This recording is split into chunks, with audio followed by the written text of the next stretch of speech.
An intern in the scroll management department. It's been a while. Good taste for a young person. Minister of the scroll management department thinks his department is the best. Look at this. The intern Nakabin smirks, agreeing with the minister. He wonders if it has been 6 months or a year. Something doesn't add up. Nakabin snaps his fingers, remembering the exact number of days. It's been exactly 407 days. The minister doesn't even know when the last intern joined. Nakabin finds it ridiculous. Nakabin expected this from the scroll management department. The scroll management department has no reason to exist. The Empire is a beautiful, peaceful, and wonderful place, all blessed by the dragon. To ensure the well-being of the Empire, civil servants work in various departments. The scroll management department belongs to both the Magic Tower and the Royal Knight Order. Scrolls are magical tools containing magic written on parchment.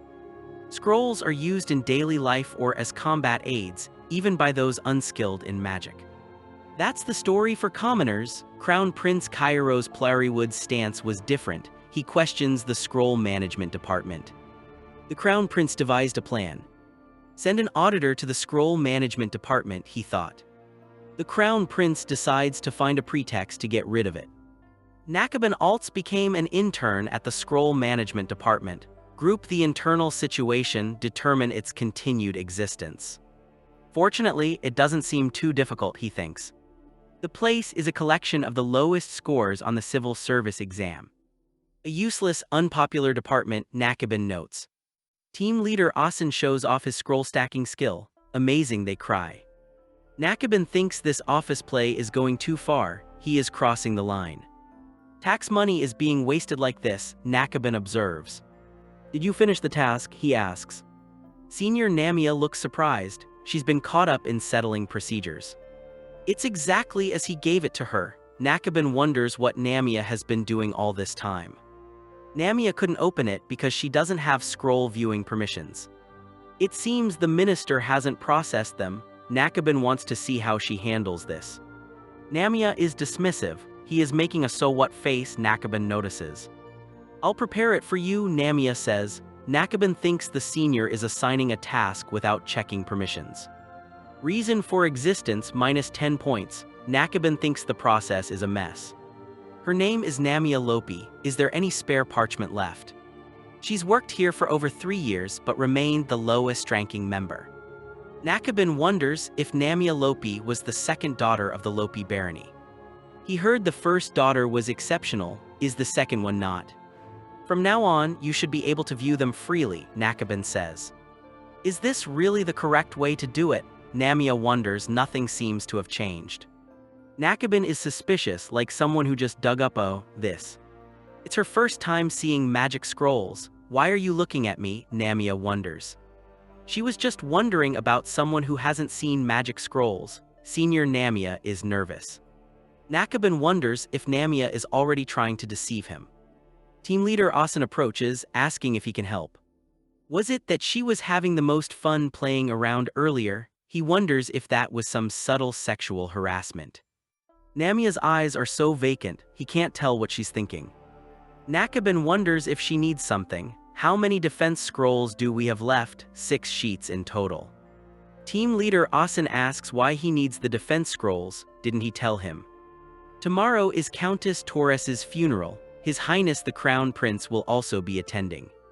He thinks the Crown Prince is incredibly strong, so nothing is likely to happen, but they should prepare just in case. Namiya considers that 6 defense scrolls have their limits if something happens. Even if it's the Crown Prince, they should prepare a bit more. Hey Namiya, what's wrong? The minister and he judged it's fine. Who are you to give your opinion? Asen says. You a mere junior employee, Asen thinks. Junior staff just do as they're told by superiors, Asen thinks. You just say yes sir. Got it, Namiya says yes, she understands. 5:45 p.m. Everyone's already left, Nakabin notes. Isn't this woman going home? He asks. She's been like that for a while. Was she shocked by being scolded earlier? Namiya is down. No, let's not worry about it. It's a waste of time, Nakabin thinks. Could you bring me 2 boxes each of parchment and ink for scroll making? Namiya asks. She's not even looking at him. I don't have much time, could you bring them right now? Nakabin thinks it's just a petty errand. If she's really in a hurry, she'll go get them herself. Also, I won't be coming and starting tomorrow. He thinks that even if he just leaves like this, she'll probably just say yes, with those hazy, vacant eyes. Hold on, Mr. Kibben, Namia says. Civil servants have a duty to obey work-related orders from their superiors, Imperial Palace Civil Service Law. Interns, too, must fulfill their duties as long as they are granted equivalent authority. What the regular working hours are from 9 a.m. to 6 p.m. It is currently 5:50 p.m. Her aura is different from before, therefore she still has to listen to his request, Nakabin realizes. Just moments ago, her eyes looked completely dead. Do you understand, Mr. Kibben? Namia asks. Who exactly is this woman standing before him? Imperial Palace. Namiya Lopira. How interesting, Nakabin thinks. Crown Prince Kairos wonders what she plans to do with all those scrolls. Will the scroll management department's existence prove useful? They'll find out tomorrow. Meanwhile, at the scroll management department, Namia can't falter now because she has to make them all by tonight. The royalty of the Polarwood Empire are special. Their physical abilities far surpass those of humans. Once they turn 25, they can even manifest as dragons. Furthermore, they are said to manifest unique special abilities. Kairos was known to possess exceptional power as a Dragonian. Their special abilities are kept secret from the public, so Namia doesn't know what they are. Anyway, the important thing is that even the great Crown Prince will be attacked during the procession tomorrow and die. This is all the information Namia read in the book. Let's save the detailed explanation for later because she's busy right now. After the Crown Prince's death, the Empire is engulfed in war for 30 years. The entire Empire is devastated and countless people die. Namia has to prevent that because there's someone she desperately needs to find. She first needs to save the Crown Prince during tomorrow's procession, using a method only she can. She completely burned herself out, all-nighter. Thankfully, Namia managed to finish it just in time. What's with the cart? Just the scroll management department. Ignore them. Nakabin hates to admit it, but he would have been late without Kibben, though they strike some weird poses. This is the first time Namia's seen him in person. He even looks good in those dark clothes. That person is Kairos Polarwood. Is something wrong, Your Highness? No, it's nothing. Kairos expects great things from Nakabin. Did he just look at her? Namia wonders. Everyone assemble. Knights, listen up, Kairos says. They are the proud Imperial Knights, the White Knights directly serving His Highness the Crown Prince. Therefore, they must protect His Highness the Crown Prince from any danger, but Captain, they are ready. The subordinate was shocked. His Highness could defeat 15 of their members with one hand. Could they ever protect him? The subordinate still couldn't believe it. The Crown Prince could smash boulders with a single shot of aura. He's too powerful. The subordinate continued to list the Crown Prince's feats. He ran 100 laps, still refreshed. They were exhausted after 80. His subordinates felt useless. Were they really just there to stand around? What purpose did they even serve? The captain shouted, frustrated. If you guys feel that way, imagine how I feel. He had to report to the Crown Prince every time. The captain remembered the Crown Prince's look. He seemed to say, I suppose you're doing your best, even if it was pathetic. The little Namiya Lopira watched. It looked like they were having a tough time too. What was happening? The Crown Prince spoke from above. Enough complaining, shall we get going? The captain quickly apologized, relieved. The command was given. Begin the procession. The royal entourage prepared to depart, their duty calling. The crowds cheered, long live the Crown Prince. They wished him well, may the light of the Empire shine forever. Crown Prince Kairos slumped, exhausted. I've really pushed myself these past few days. The weight of responsibility pressed down. What was it he had felt? Something was wrong. He pondered it, searching his memory for a clue.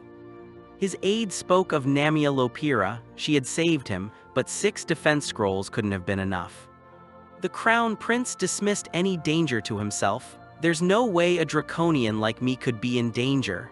he failed to notice the hooded figure in the crowd. An alarm was raised. "Get down, Your Highness!" An attack was imminent, a sword aimed at the Crown Prince. Crown Prince Kairos was stunned. Impossible. He noticed it later than the Knight Captain. He was supposed to be powerful. Shouts erupted. "Ambush! It's an ambush!" The guards screamed, "Protect His Highness!" Chaos ensued in the wake of the sudden attack.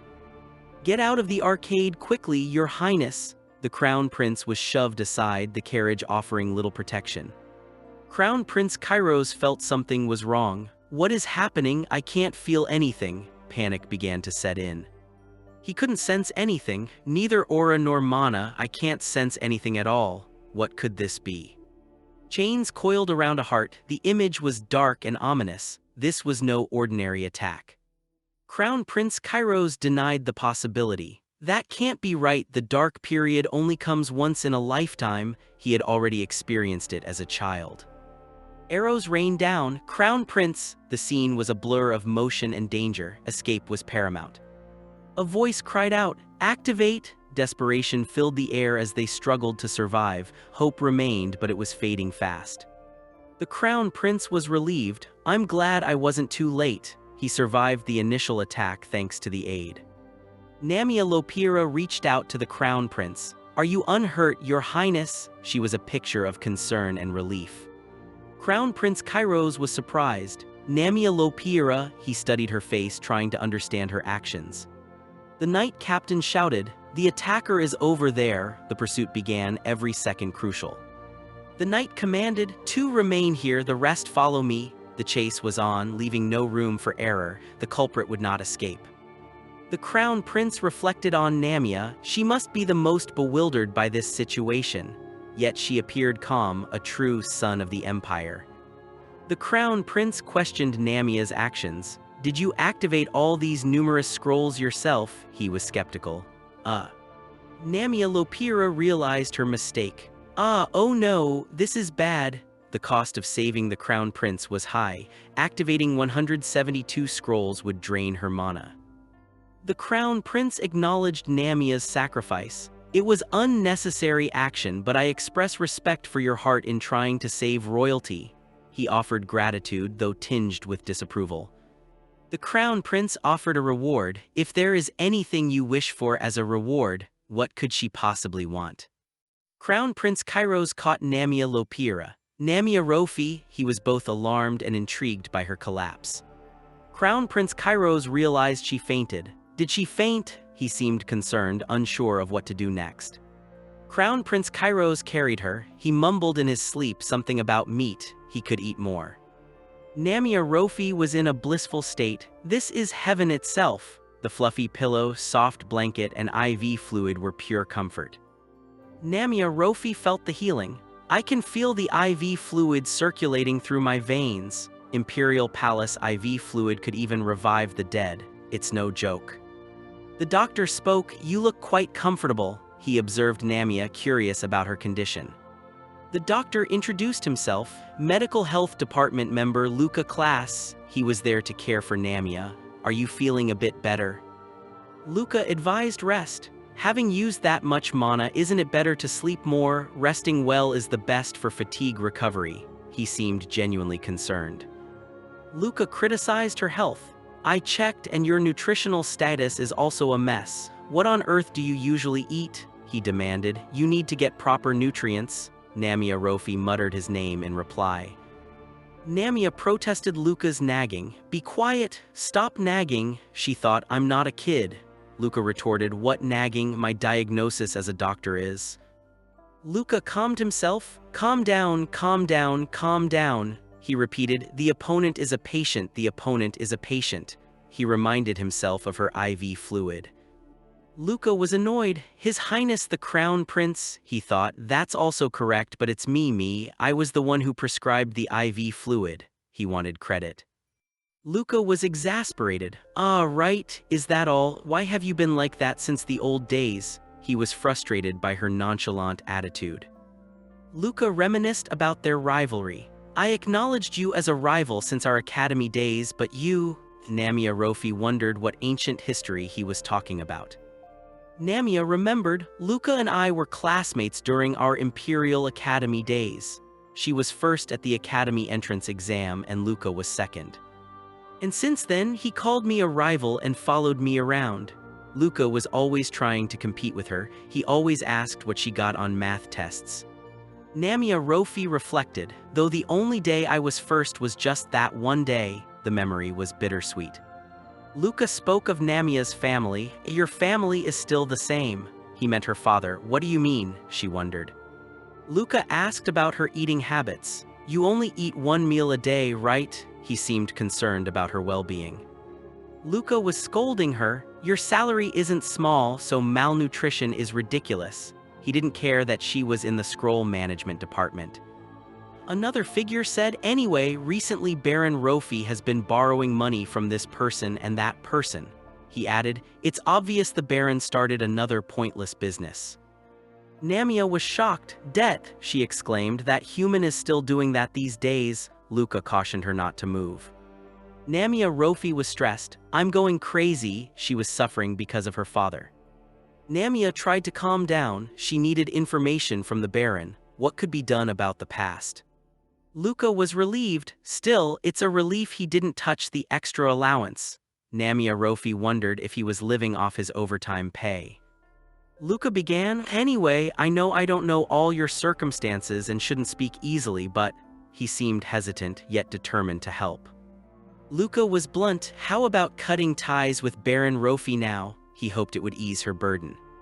Luca continued, and with your incompetent older brother Huan too, it's best not to associate with humans like that. He had her best interests at heart. Luca advised her, you need to live your own life too. He wanted her to be happy. Namiya just said his name. Luca blushed. Do you perhaps like me? He asked tentatively. Namiya thought burden. She just asked, what? Luca was flustered. What did you say? Trying his best to pretend he didn't hear. Just kidding.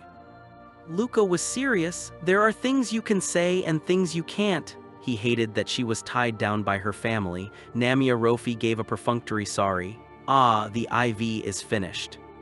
Namiya handed the equipment to Luca. Give it here. He seemed dutiful and focused, faithful to duty. The speaker noted, it's publicly known that Baron Rofi has twin siblings, but he looked at the family portrait. Namiya Rofi thought, actually, I am not Baron Rofi's biological child. A red cross marked her untrue relation. Namiya mused, if we were real family, would he shamelessly extort my salary and make me clean up after Huan telling me to help my brother? She was cynical. Namiya thought, nevertheless, the reason I endure in this crappy family is because there's information I absolutely must find out from Baron Rofi. She needed to prevent war and save money.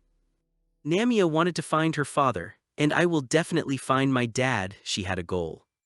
Namiya was resolute. Anyway, not yet. Until I achieve my goal, I must live quietly and cater to Baron Rofi's whims. Luca was still worried. Namiya wondered, won't living quietly be impossible? She was unsure. Why? Luca was pragmatic. Rumors are already circulating that you're the one who saved His Highness the Crown Prince. You'll surely be given an enormous reward. He knew how society worked. Luca was grim. Besides, the Crown Prince himself carried her. How could it not become a hot topic? He despaired. Luca was concerned. Anyway, wasn't it troublesome if I stood out? He was worried about the attention. Luca asked Namiya, why so calm? He noticed her drinking, curious about her mindset. Luca was confused. There's one point you've overlooked. He was baffled. Me, what? The speaker was ominous. The scroll management department is more than you think. The scene cut to a cup being placed on a table. Namiya Rofi was thoroughly incompetent. She was not impressed.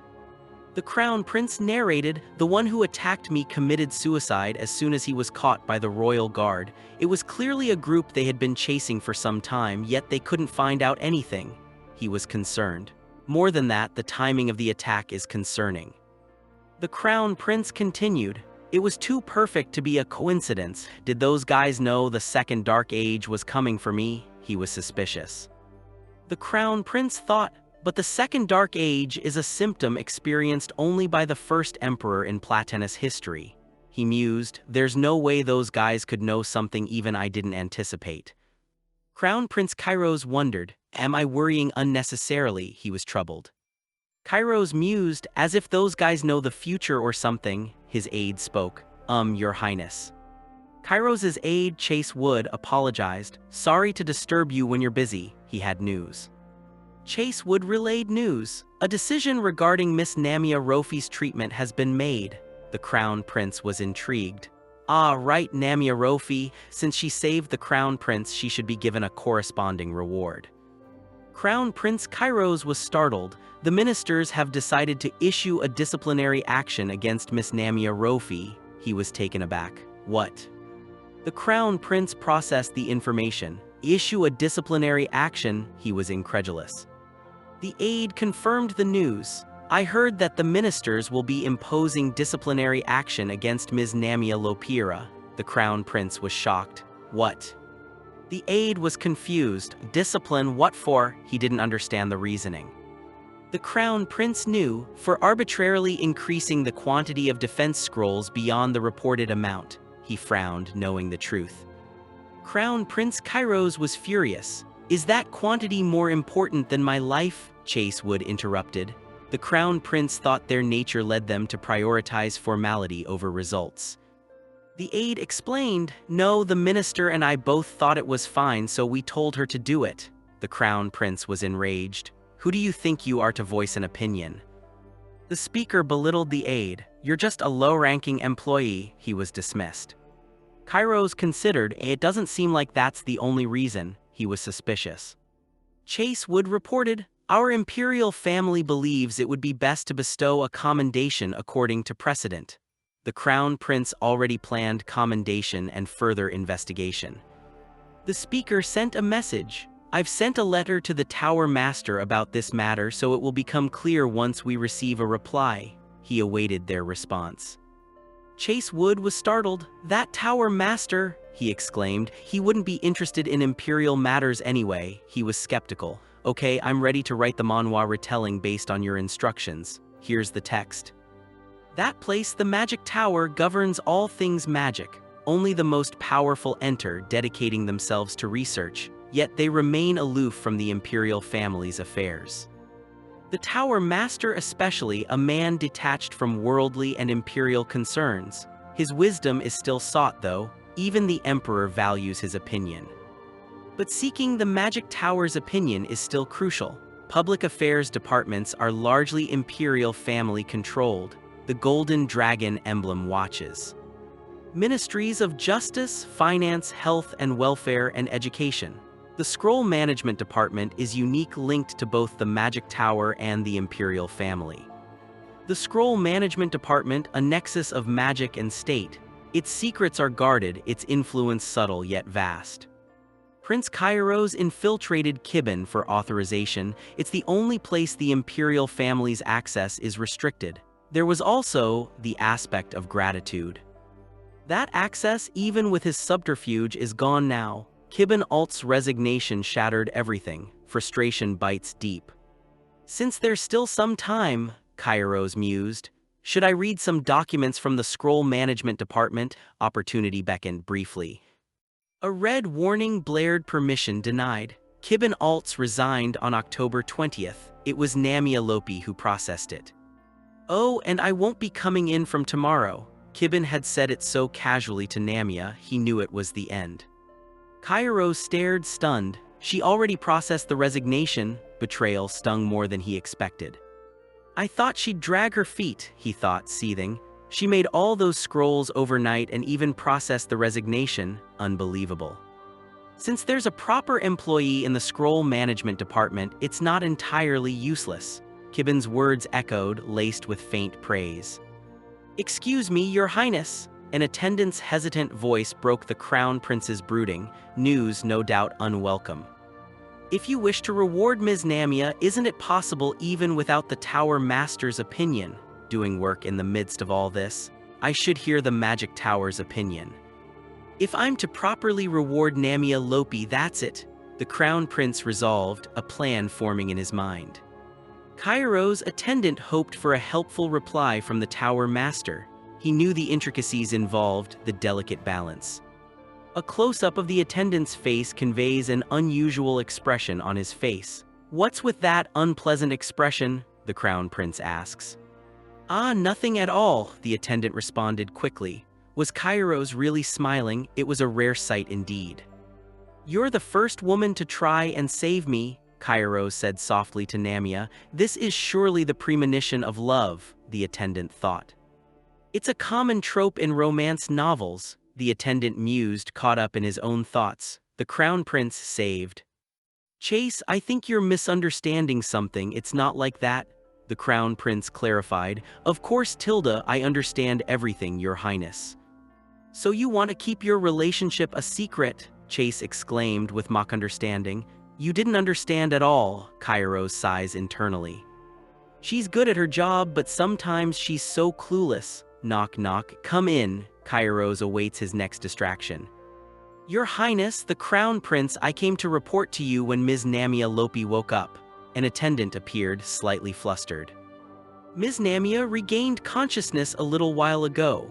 The Crown Prince seems eager to check on her. Really? Then I'll head to the infirmary right now." The attendant is surprised. "Why, Your Highness, that's..."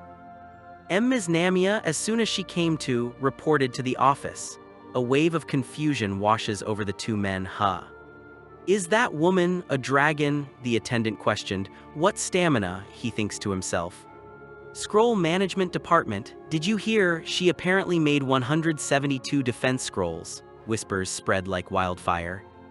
"What? Why would she make so many?" the staff gossiped. "I heard she used them on His Highness the Crown Prince. What a pointless thing to do, Tilda." Namia slumped in her chair. "It's exactly as I expected. It's actually draining my energy. Everyone probably doesn't want to work."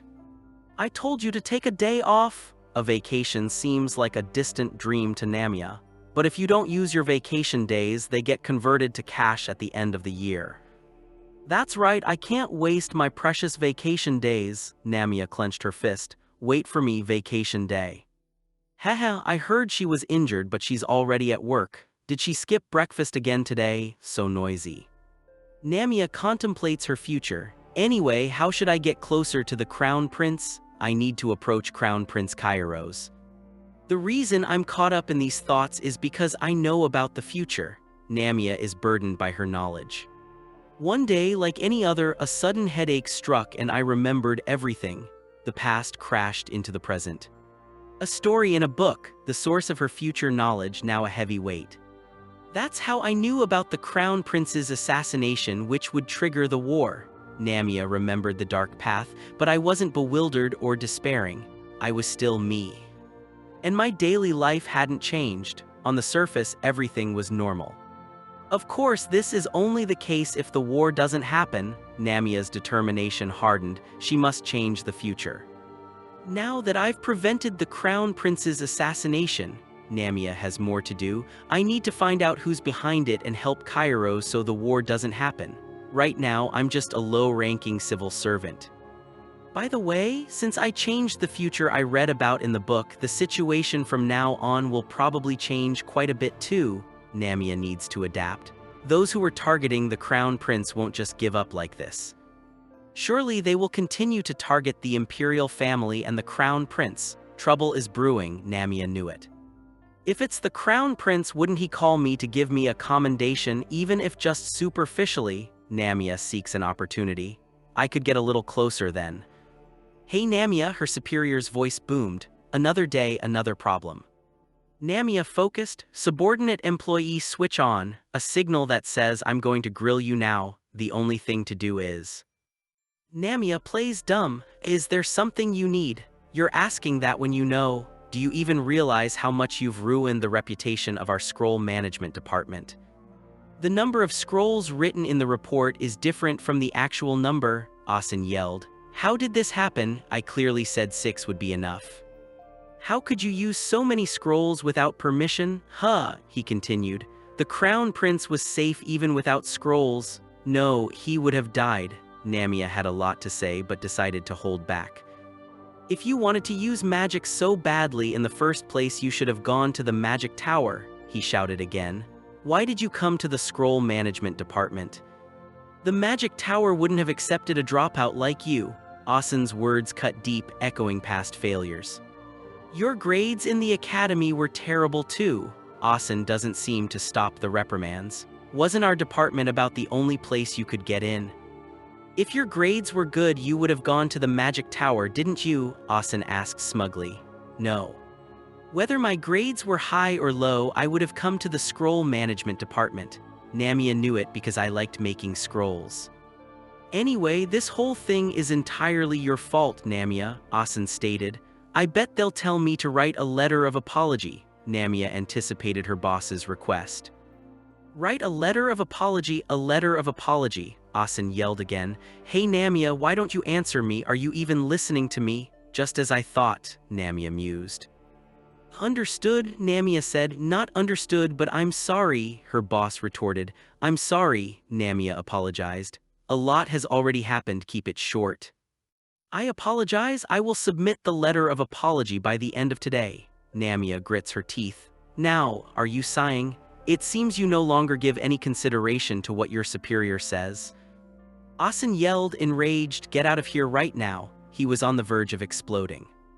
Namia, you're fired from the scroll department as of today. Asen pointed to the door. Got it. Since when could a team leader discuss firing someone without the imperial family's permission? Namia wondered. You are, she realized with a jolt. Your Majesty, Asen stammered, realizing his mistake. That person is, Your Highness the Crown Prince.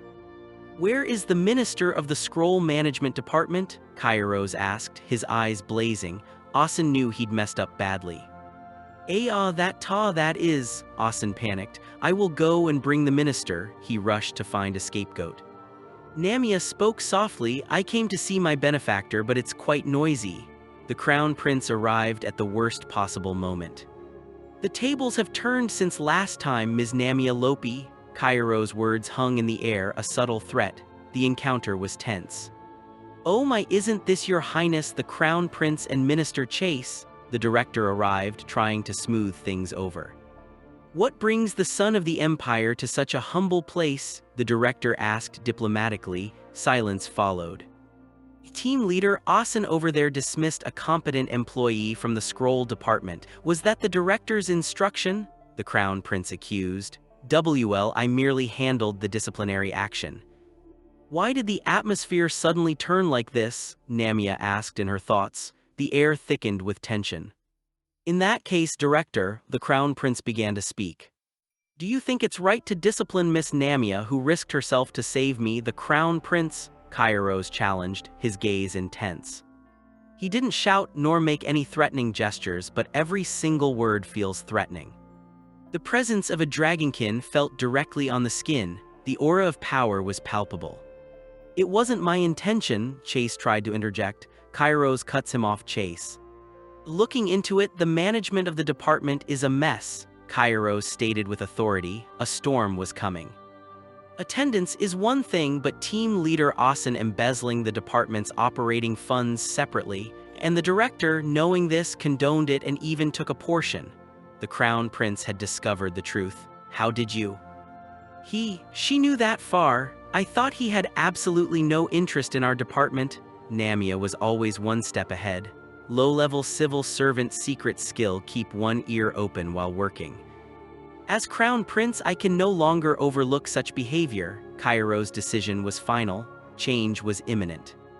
Therefore, from now on, I will personally manage the scroll management department, the Crown Prince declared. What? Namia was taken aback. Detailed instructions will be sent separately in writing, the Crown Prince said. But the magic tower didn't say anything. The director was scared, didn't hear anything. I'm screwed. The director's world crumbled. His sins were about to catch up with him. And Miss Namia Lopi, Kairos said, singling her out. What did he have in mind for her? You should follow me right now, the Crown Prince commanded. Namia knew something important was about to happen. Anyway, it's fortunate I get to speak privately with Kairos, but Namia's heart rate sped up. Namia follows the Crown Prince, both step one after another into the room. I didn't expect it to happen like this. If you walk from behind, it'll be uncomfortable to talk, Kairos stated matter-of-factly. Face welfare is slang for being so handsome it's like a benefit to look at. Like that, walking behind makes it uncomfortable to talk, doesn't it? Kairos turns to Namia. You don't tell me he wants to walk side by side. Doing something so conspicuous, Kairos' face turned red. I guess I have to. Currently, Polarwood is externally a peaceful and stable empire, but the reality is quite precarious.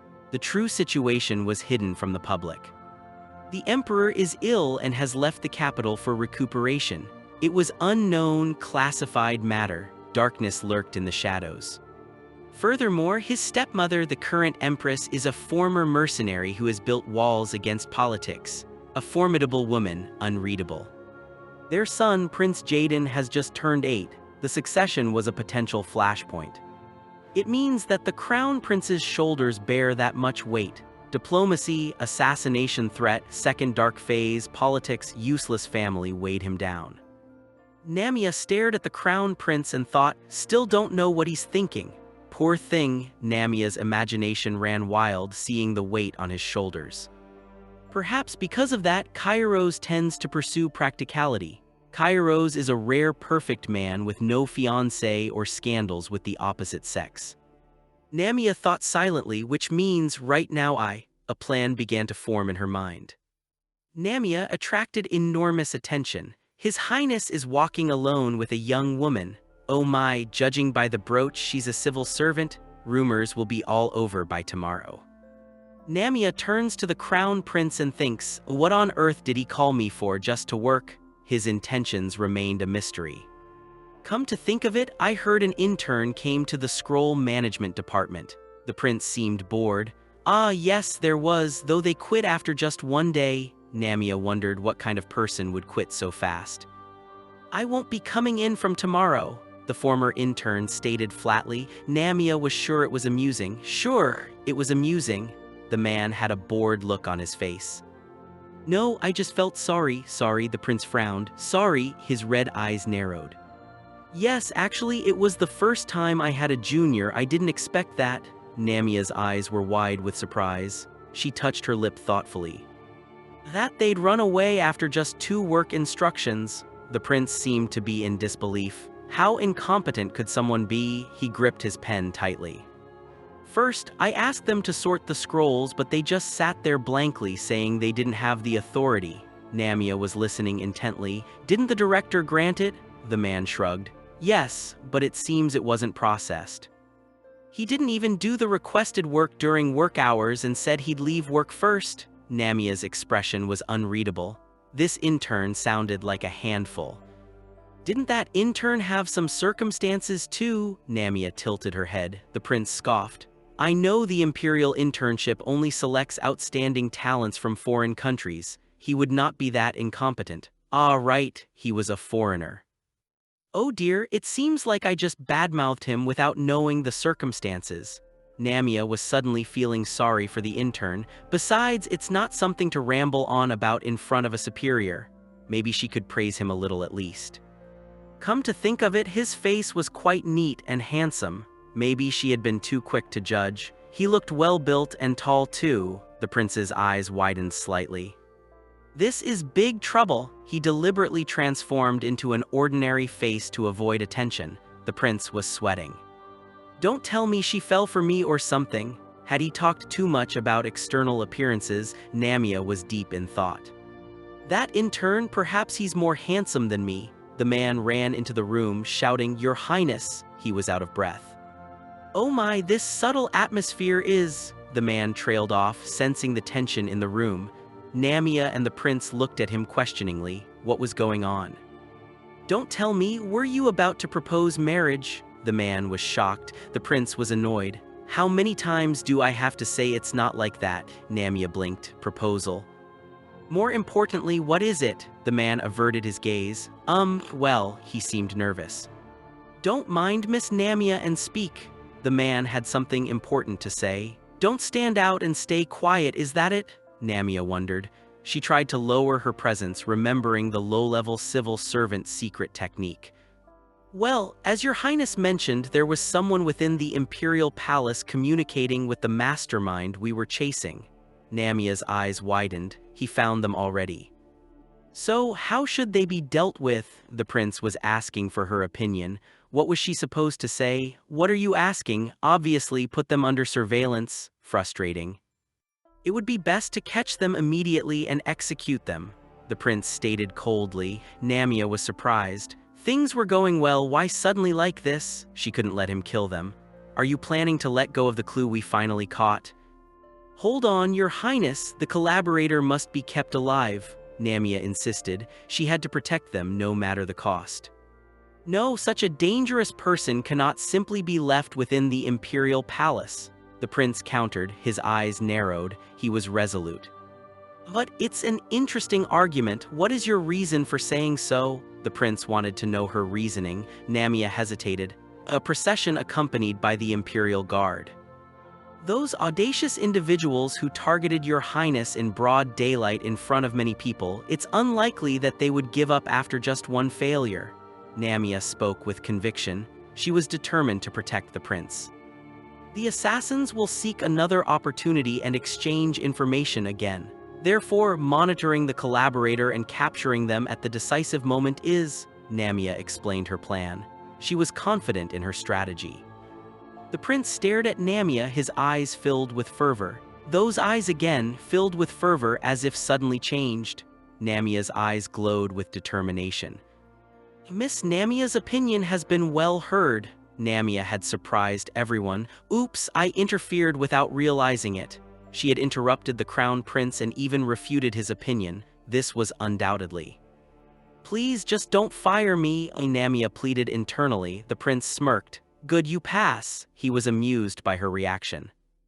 Thank you for the sharp point, Miss Rofi. It was extremely helpful. The man was grateful. You saved my life and even gave appropriate advice. Namia was still flustered. Wait a moment. I will surely reward you later, combining this incident as well, the prince said, a glint in his eyes. You may leave now. He dismissed them with a wave of his hand. I wondered why he bothered calling me out separately. Namia was curious. What did the prince want to talk about?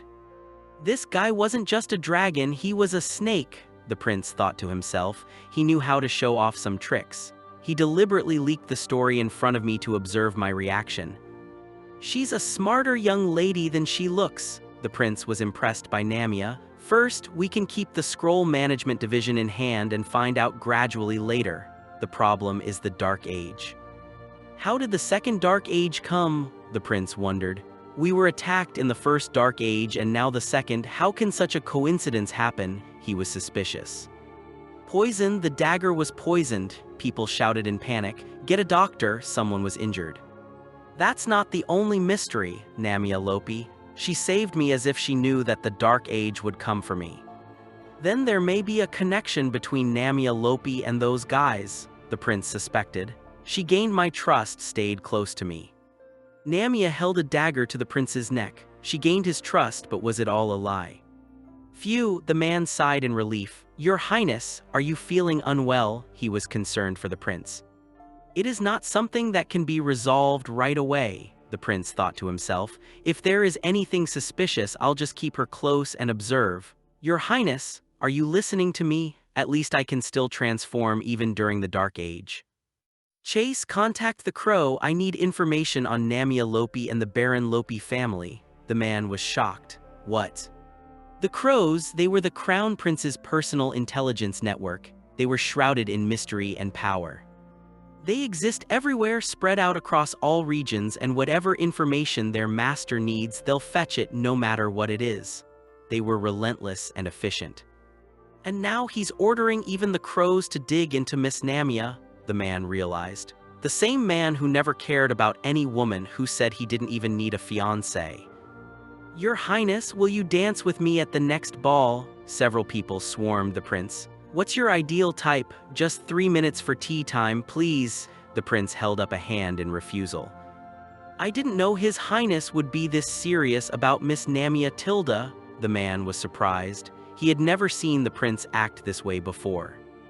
Yes, I'll tell them to find out everything about Miss Namia right away, the man exclaimed. The prince sighed. There he goes again with ridiculous thoughts. He's really good at his job, though. He really is one tough man to deal with, the prince thought. He was getting a headache. Is he testing me? Namia wondered.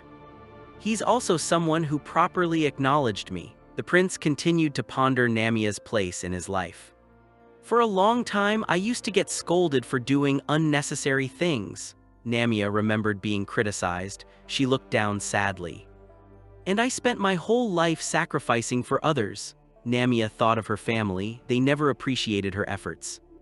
My dad was the only one who accepted me as I was and who saw me clearly. Namia smiled, remembering her father. He was her only support. It's been a long time since I've felt this way. Namia felt a warmth in her heart. She grasped the prince's hand.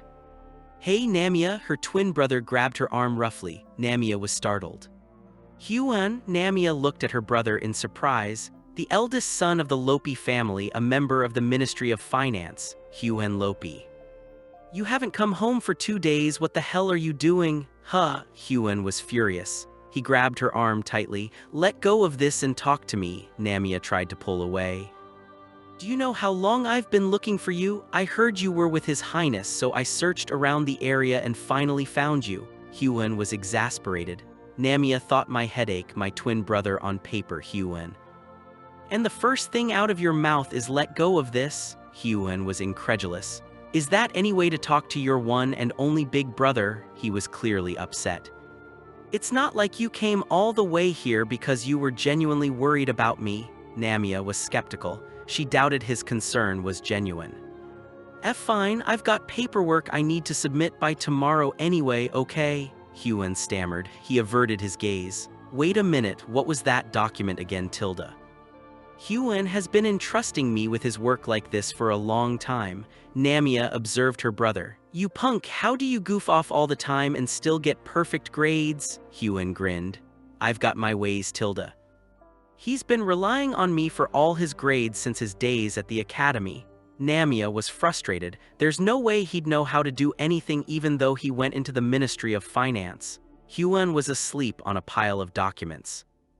Huan's stupid, Namia stated matter-of-factly. Huan interrupted her thoughts. Hey, please, I'm really in a hurry. He handed her a stack of papers. Besides, if I'm in trouble, won't you be in trouble too? Huh, Huan whispered close to her ear. He smirked. And I'm pathetic, Namia thought, tears welling up in her eyes. Okay, Namia knew what she had to do. Smart choice, just make sure it's done by tonight, all right? She looked at the document. I know it's stupid, but I have no choice. Oh right, Mom and Dad are looking for you too, so go home right now, Huan said. Namia was silent. She turned and walked away. I've delivered the message, I'm off, Tilda. I heard that Baron Ropi has been borrowing money all over the place lately, someone mentioned. He said I didn't need to worry about my salary getting stolen. Luca mentioned he's borrowing all over the place, Namia pondered. Is that why? She was starting to connect the dots. Honestly, I don't want to go because I can tell what he's going to say, but the same script they've been repeating for the past 7 years. Namia braced herself. Aren't you curious about where your father is? If you're curious, give me money. Still, let's hold on a little longer, Namia resolved. There's a reason I ended up becoming the head of this wreck of a family. 15 years ago, I lived in a small southern town called Arbin. Namia's childhood began there. My mom was gone before I was even old enough to remember her. According to my dad, she left behind a huge debt when she disappeared. Namia remembered her father's stories. Sometimes, Namia looked up at her father with innocent eyes. It's not that I don't envy children who have mothers, Namia admitted to herself. Even though it wasn't a life of luxury, Namia appreciated what she had. It was so nice to sit next to my dad and eat a meal, Namia smiled. Is it because of me? Namia worried. What are you talking about? Her father asked gently. It's true, right? Namia looked at him with concern. Dad, you're just an ethics teacher at a rural school, Namia stated. She knew her father worked hard. You worked day and night to pay off debt and lived a hard life, Namia observed his calloused hand. I'm sorry, Dad, because of me. If it weren't for me, maybe you could have lived easier. Namia teared up. Namia, her father's voice was filled with pain. Don't say that, he covered her mouth gently. No matter how hungry we get, no matter how hard life gets, Just thinking about my daughter gives me the strength to keep going. Namia is Dad's most precious treasure. He brushed a tear from her face. Oh right, how was the library today? Did anything fun happen? Her father asked cheerfully. Fun, Namia wondered. Now that I think about it, there were a few fun things today. Namia smiled. Really, Tilda, what happened? The first one was that I succeeded in making a scroll. A scroll? Her father was surprised. Yeah, Namia nodded. A scroll? There's no way she made a proper one, but I guess I should praise her as her dad, right? He smiled. This kind of thing? Namia showed her father the scroll, revealing a breathtaking image of the stars. Dad, you said you wanted to see the stars, right? Namia beamed with pride. Now that I think about it, this talent for magic might have been the beginning of my misfortune. Namia reflected on the past. Why, you made this, Namia? Her father stammered. Yeah, Namia confirmed, because Dad likes stars. I used constellation books and scroll theory books from the library as references to make it. Namia explained. Her father was speechless. You're telling me you made this scroll just by referencing books? How is that possible? I'm sure I don't have any magical power like Aaron's either. Her father was dumbfounded. Dad, did I do something wrong? I thought you'd be happy if I showed you the stars. Namia looked at her father with worry. No, that's not it, Namia, her father exclaimed, embracing her tightly. I'm just so proud of you, Namia, you're amazing. He held her close, his eyes filled with love.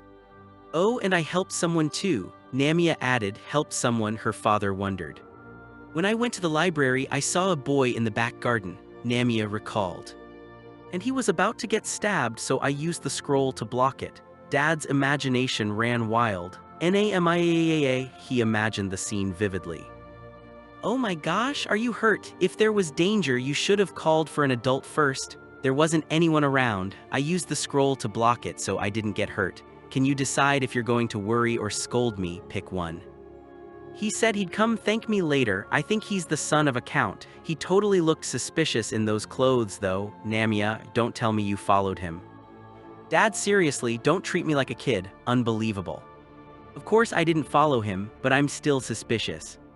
Although, was real, maybe I should have followed him, asked the count to marry me off to a rich family. What? Maybe I should go find him tomorrow.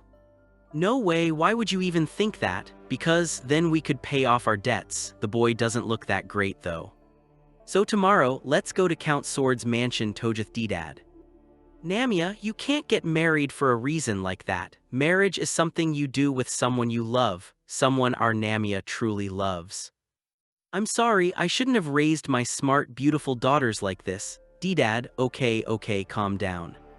Fine, I'll figure something out. Figure what out? I'll do something, so promise me you won't say things like that again. All right, Tilda.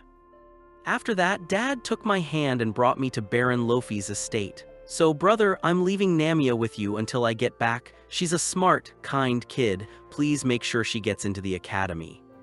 Sure thing, Tilda. Lofi's head, Alexander Lofi. That money should be enough for her to live in the capital without trouble. I said I got it, Tilda. Anyway, after all this time without a word, where'd you get all this money? Nope, still not convinced. Gotta add something to the contract. Seriously, if you're that suspicious, don't take her. So what do you want to add? Namia Lofi will be added to the family registry and she must be sent to the academy when of age. Alright Namia, stay healthy, okay? Your uncle will take good care of you. Dad, where are you going? When I asked that, Dad just gave a small smile. He looked so sad I couldn't bring myself to ask anything else. It's nothing. Hee, don't worry about me, take care of yourself. Well then, Namia. I'll be back, and just like that, Dad disappeared. 15 years have passed. Since then, the shameless Baron and Baroness Lofi used Dad's disappearance as an excuse to exploit me while living in luxury and excess. Just finish up and get out of here quickly. Oh ho, welcome Namia. Come now, have a seat first. Baroness Pineloa Lofi, Baron Alexander Lofi.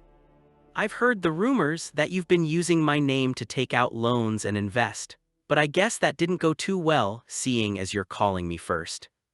Excuse me, what kind of tone is that? How crude, getting straight to the point. Indeed, do you have no sense of propriety as a noble? If we're talking propriety, my dear uncle borrowing money in my name is far more disgraceful, don't you think? Watch your tone, but fine, I'll hold back. I swear the information was solid. If the investment works out, where did you get that information? WL. If you can't answer, I'm guessing it came from some shady source. You talk too much. How could we have known it would turn out like this? How can someone this shameless be so confident? Is that supposed to be impressive? I didn't do this just for myself, okay? I did it for the good of the whole family. Funny, you never include me in that family. Ha, if it had worked out, we'd all be living large by now. Unbelievable. I can't with this. Stay any longer and I'll lose brain cells. Let's go. If you've got nothing else to say, I'll be going now. Wait, Namia. Mary Howard Olton. What did you just say? He's the eldest son of the Olton Merchant Guild. He says he likes you. Don't act like I didn't hear that. He's a bit older, but a real catch. Are you serious? He looks at least 20 years older than me. And he wants me to quit my job once we're married. I want to keep working. Not that I ever said I liked him, so don't go around telling people otherwise. Oh, why do you really have to be so negative? You might like him once you meet him. More importantly, he hasn't dated anyone since his divorce 14 years ago.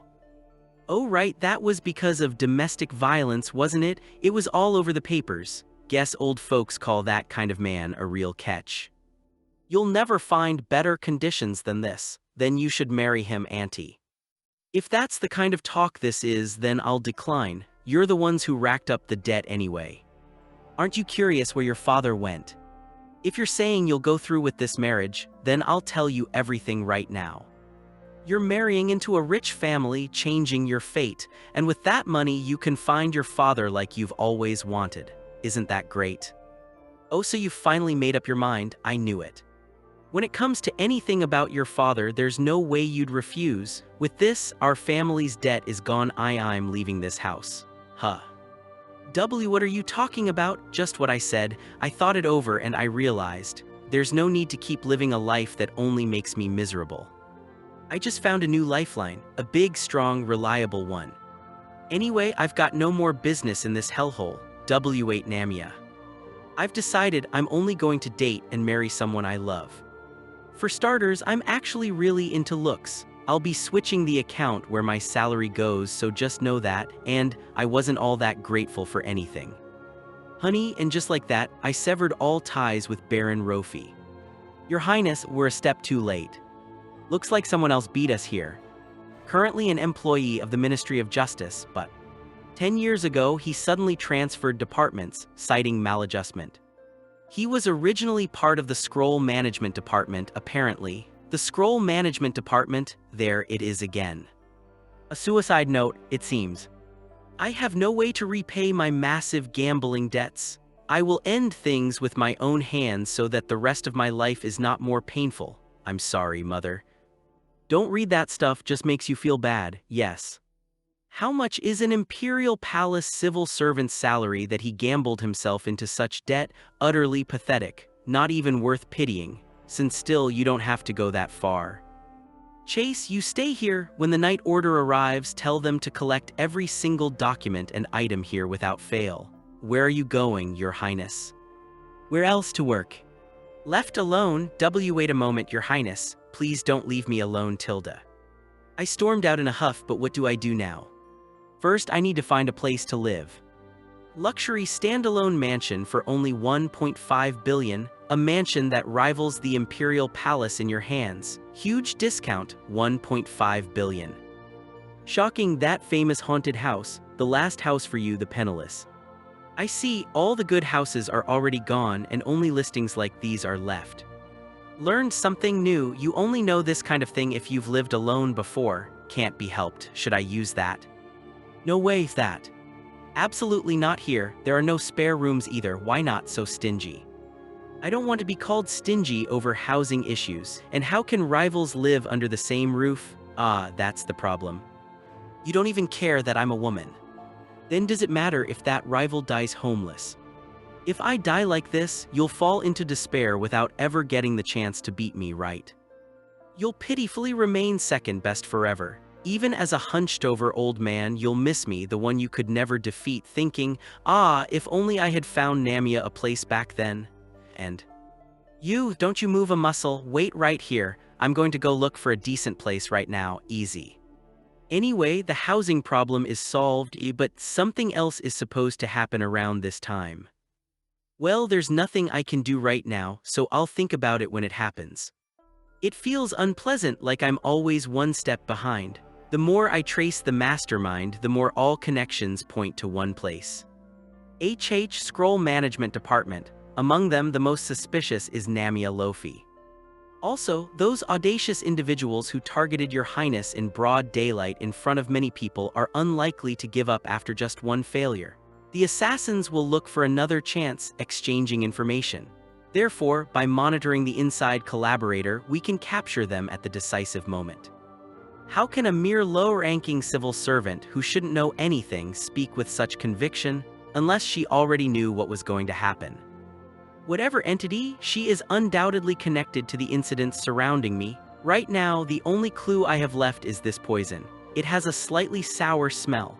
My resistance to poisons has been built up since childhood, so I can identify most poisons by smell alone. I have smelled this before.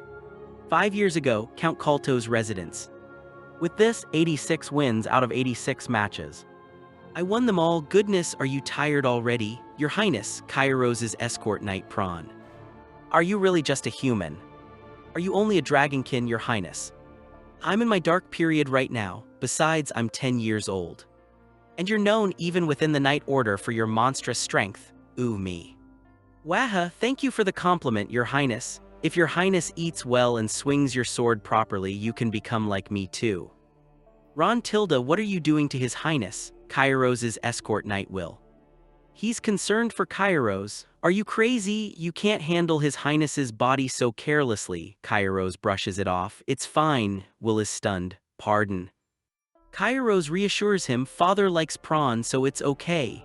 Arvin, Kairose's attendant, stands protectively. Arvin panics. Prawn, let's go cool off in the shade. He exclaims, ah, Your Highness. He can't believe this is happening. For 2 months, Kairose has been in his dark period. Arvin is staying at Count Kalto's, serving as Prawn's escort. The two walk hand in hand. Kairose lost his mother early, attaching himself to Prawn. Arvin smiles gently at Kairose. Your Highness, look at this. Life in Arvin is peaceful. Cute, Arvin thinks, delighted. Wahaha, right Tilda. It's nice that things are so friendly even if he feels left out in the cold. Arvin heads for the great library. Sunlight streams through the tall windows. Kairose is reading some southern swordsmanship manuals. Arvin asks, Your Highness, why did we come to a boring place like a library? Arvin replies, if I want to beat you, I need theory too.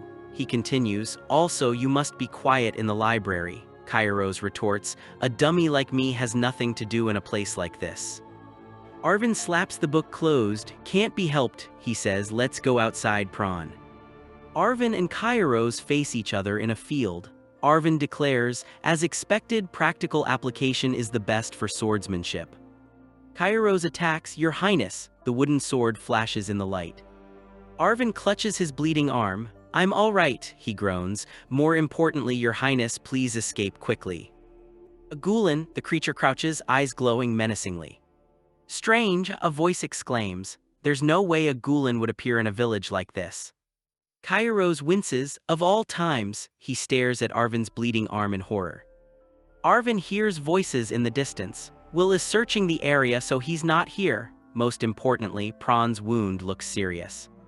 The wound on Arvin's arm is vividly displayed. There is a smell Arvin has never encountered before. Kairose examines the wound, his expression intense. What kind of poison is this? It's a smell I've never encountered before. Kairose is filled with regret. If only I wasn't in my dark period, Prawn wouldn't have gotten hurt. Having been born a dragonkin, I thought death was the most distant thing from me. I was sure of it. The dragon soars high. Activation, a magical circle appears beneath a young girl. Kairose is shocked and looks at the girl behind him. Who could it be? The girl's spell worked. It worked. A girl. Will is relieved to see Kairose unharmed. "Are you unharmed, your highness, young master?" Will tells Kairos he is fine but worried about Prawn. "Goodness, the wound is serious, we must hurry with treatment. Let's leave the cleanup to the night order and return to the residence." Arvin groans, "Ugh," someone tells him to hold on a little longer. Will suggests calling for a carriage. Kairos thinks, "Ah, right." The girl wonders, "Why is she staring at me so unpleasantly?" I can't tell her expression because of the mask.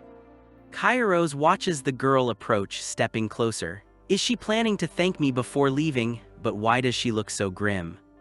Kairos calls out to her, "Little girl," he is waiting for her reaction. Kairos continues, "You're the one who saved me, right? I owe you. If you come to Count Kalto's residence, I will reward you." He believes she must have helped, expecting a reward. The girl looks up, surprised. "You may ask for anything you desire, whether it's money or food." As royalty, Kairos believes he must naturally pay the price. Awkward silence falls. "Well then, farewell," he thought to himself that he has never spoken to a child before. The little girl grabs his sleeve with determination. "How dare you?" She's furious. "Tell your life savior to come and go like that, Tilda." She glares at Kairos. Kairos responds sternly, "When someone helps you, you should say thank you first." He's clearly annoyed by her lack of manners. What did you just?" The girl stands her ground. Expressing gratitude comes first with words, the reward comes after. Kairos is taken aback. "Didn't your mom or dad teach you that much?" He is really unhappy. Kairos mutters, "You're the first person to speak to me like this." Kairos composes himself. "Right, that comes first. Thank you for your help, little girl. I wasn't thinking straight earlier, I apologize." He wants to repay her. "I wish to repay you. If there's anything you desire, come find me at Count Kalto's residence and I will grant it." She stares intently at Kairos. "Then marry me off to a man with an incredible amount of money." Kairos is dumbfounded. "What?" He asks if she shouldn't think more carefully about something like that. Kairos is speechless. "Marriage, how precocious, thinking about such things unlike a child," says the child. "No, young master, the carriage has arrived." Kairos asks the girl to wait. The little girl smiles coyly and says marriage is between people who love each other. She thought, "Ift." The little girl grins. "Of course it's a joke. It was so much fun to joke around." Kairos turns away, his face unreadable. "Keep the fact that I helped you a secret from others." He heads back to Count Kalto's residence. Will has been taken back to the residence and is being attended to. It seems a rare poison was used on Will. Kairos looks anxious. The medic exclaims she might have lost her life if it happened later. The medic tells him that in any case she shouldn't exert herself for a while. Even if the injured arm recovers, Will won't be able to move it like before. Anger surges within Arvin, his face contorted. Arvin tries to make light of his injury. "It's all right, your highness. As long as your highness is safe, that's all that matters. I don't mind losing an arm." The medic knows that Will is lying. The conversation changes topic. "Well, speaking of which, what about that Gulen?" Yes, he asks. He thought they were dejected because of what happened to Prawn. It wasn't a naturally occurring monster. The monsters were all subjugated. Kairo thinks, judging by the various artificial traces on the Gulen's body, it seems to be an individual used in experiments. Kairo wonders, "Don't tell me, you mean the criminal group father dealt with before?" A shadowy figure with glowing red eyes appears. Someone says it seems to be the work of escaped remnants. They are currently being tracked, I'm told. The atmosphere is tense. The girl said that she wants to get married to an incredibly rich man. Kairos inquires, "Will, in the Empire, who is the wealthiest man around my age?" He looks expectantly at Will. Will stutters, "Pardon, that would obviously be Crown Prince Kairos Plariwood, your highness." Kairos is blushing slightly. "Why did you ask such a question, your highness?" Kairos wonders to himself, "Then, does that mean I'm going to marry that girl?"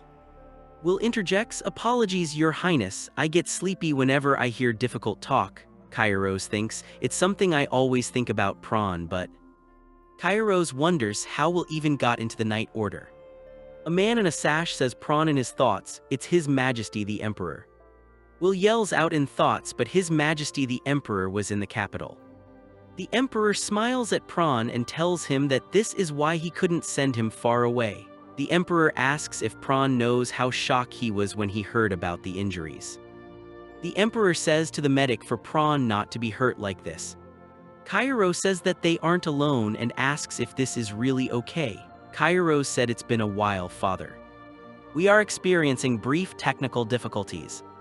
The emperor thanks Kairos for saving his son. He said to make arrangements so they can rest well. The emperor tells Kairos that they will come back tomorrow and told Will to leave the security to him. The emperor asks Kairo when is he going to propose to Prawn. Kairos is shocked that his father knows, saying it's more surprising that he wouldn't know. The emperor teases Kairos that he sends love letters to Prawn practically every day. The emperor also says that Kairos keeps coming to see Prawn without any real business. The emperor asks Kairos that he stares at Prawn with longing eyes whenever he sees her and also wonders if he's worried about his feelings. Kairos is blushing and covers his face, asking why he's embarrassed when he's done all that. Kairos is flustered but tries to regain composure. More importantly, once Prawn has stabilized, let's go up to the capital together. It's about time to find your fiancé too, he asks who his fiancé is. The emperor wonders who there might be. Kairo exclaims he has one. How cute, Tilda, Kairo squeals in excitement. Kairo states, I don't have anyone specific, so please proceed as tradition dictates. The emperor suspects that Kairos has someone in mind. It's not like it, he knows nothing about her. The emperor smiles to himself, wondering what Kairos saw in that young lady. The emperor says she saved my life. Kairos says, therefore, as the crown prince, I intend to take responsibility beyond what I received. The emperor remarks that it's a good attitude. The narrator states the dragonkin meet our destined person by a rare chance. They become strongly obsessed with this destined person. The emperor tells Kairos, so, if there is someone your heart leans towards, don't let her go and do your best. But even after waiting for days, the girl never appeared. During that time, Kairos suffered from a severe fever due to the effects of the dark period. By the time he barely recovered, he had lost some memories, forgetting even the girl's hazy face. Nevertheless, he didn't give up, so he started gathering information about the girl using crows. A few years later, father, who had pursued Prawn, successfully proposed, and the two married. The following year, the current prince, my half-brother, was born. Kairos' mother tells him to hold his baby brother, but Kairos declines. Arvin realized something, that the mysterious girl had used a scroll as well. She was the only one who ever nagged Arvin. Namia said that expressing gratitude came first with words, the reward came after. Namia then asked if Mr. Kibben understood. This was the information gathered by the crows about the girl. She had used scrolls and possessed high magical talent. She frequently appeared in Arvin's library. She stopped coming after the goblin attack. Her original house was vacant for a long time, likely moved. And this was recently obtained information on Namiya Lopi. She was suddenly adopted by Baron Lopi 15 years ago. She was the daughter of Baron Lopi's younger brother. Her father originally came from Arvin.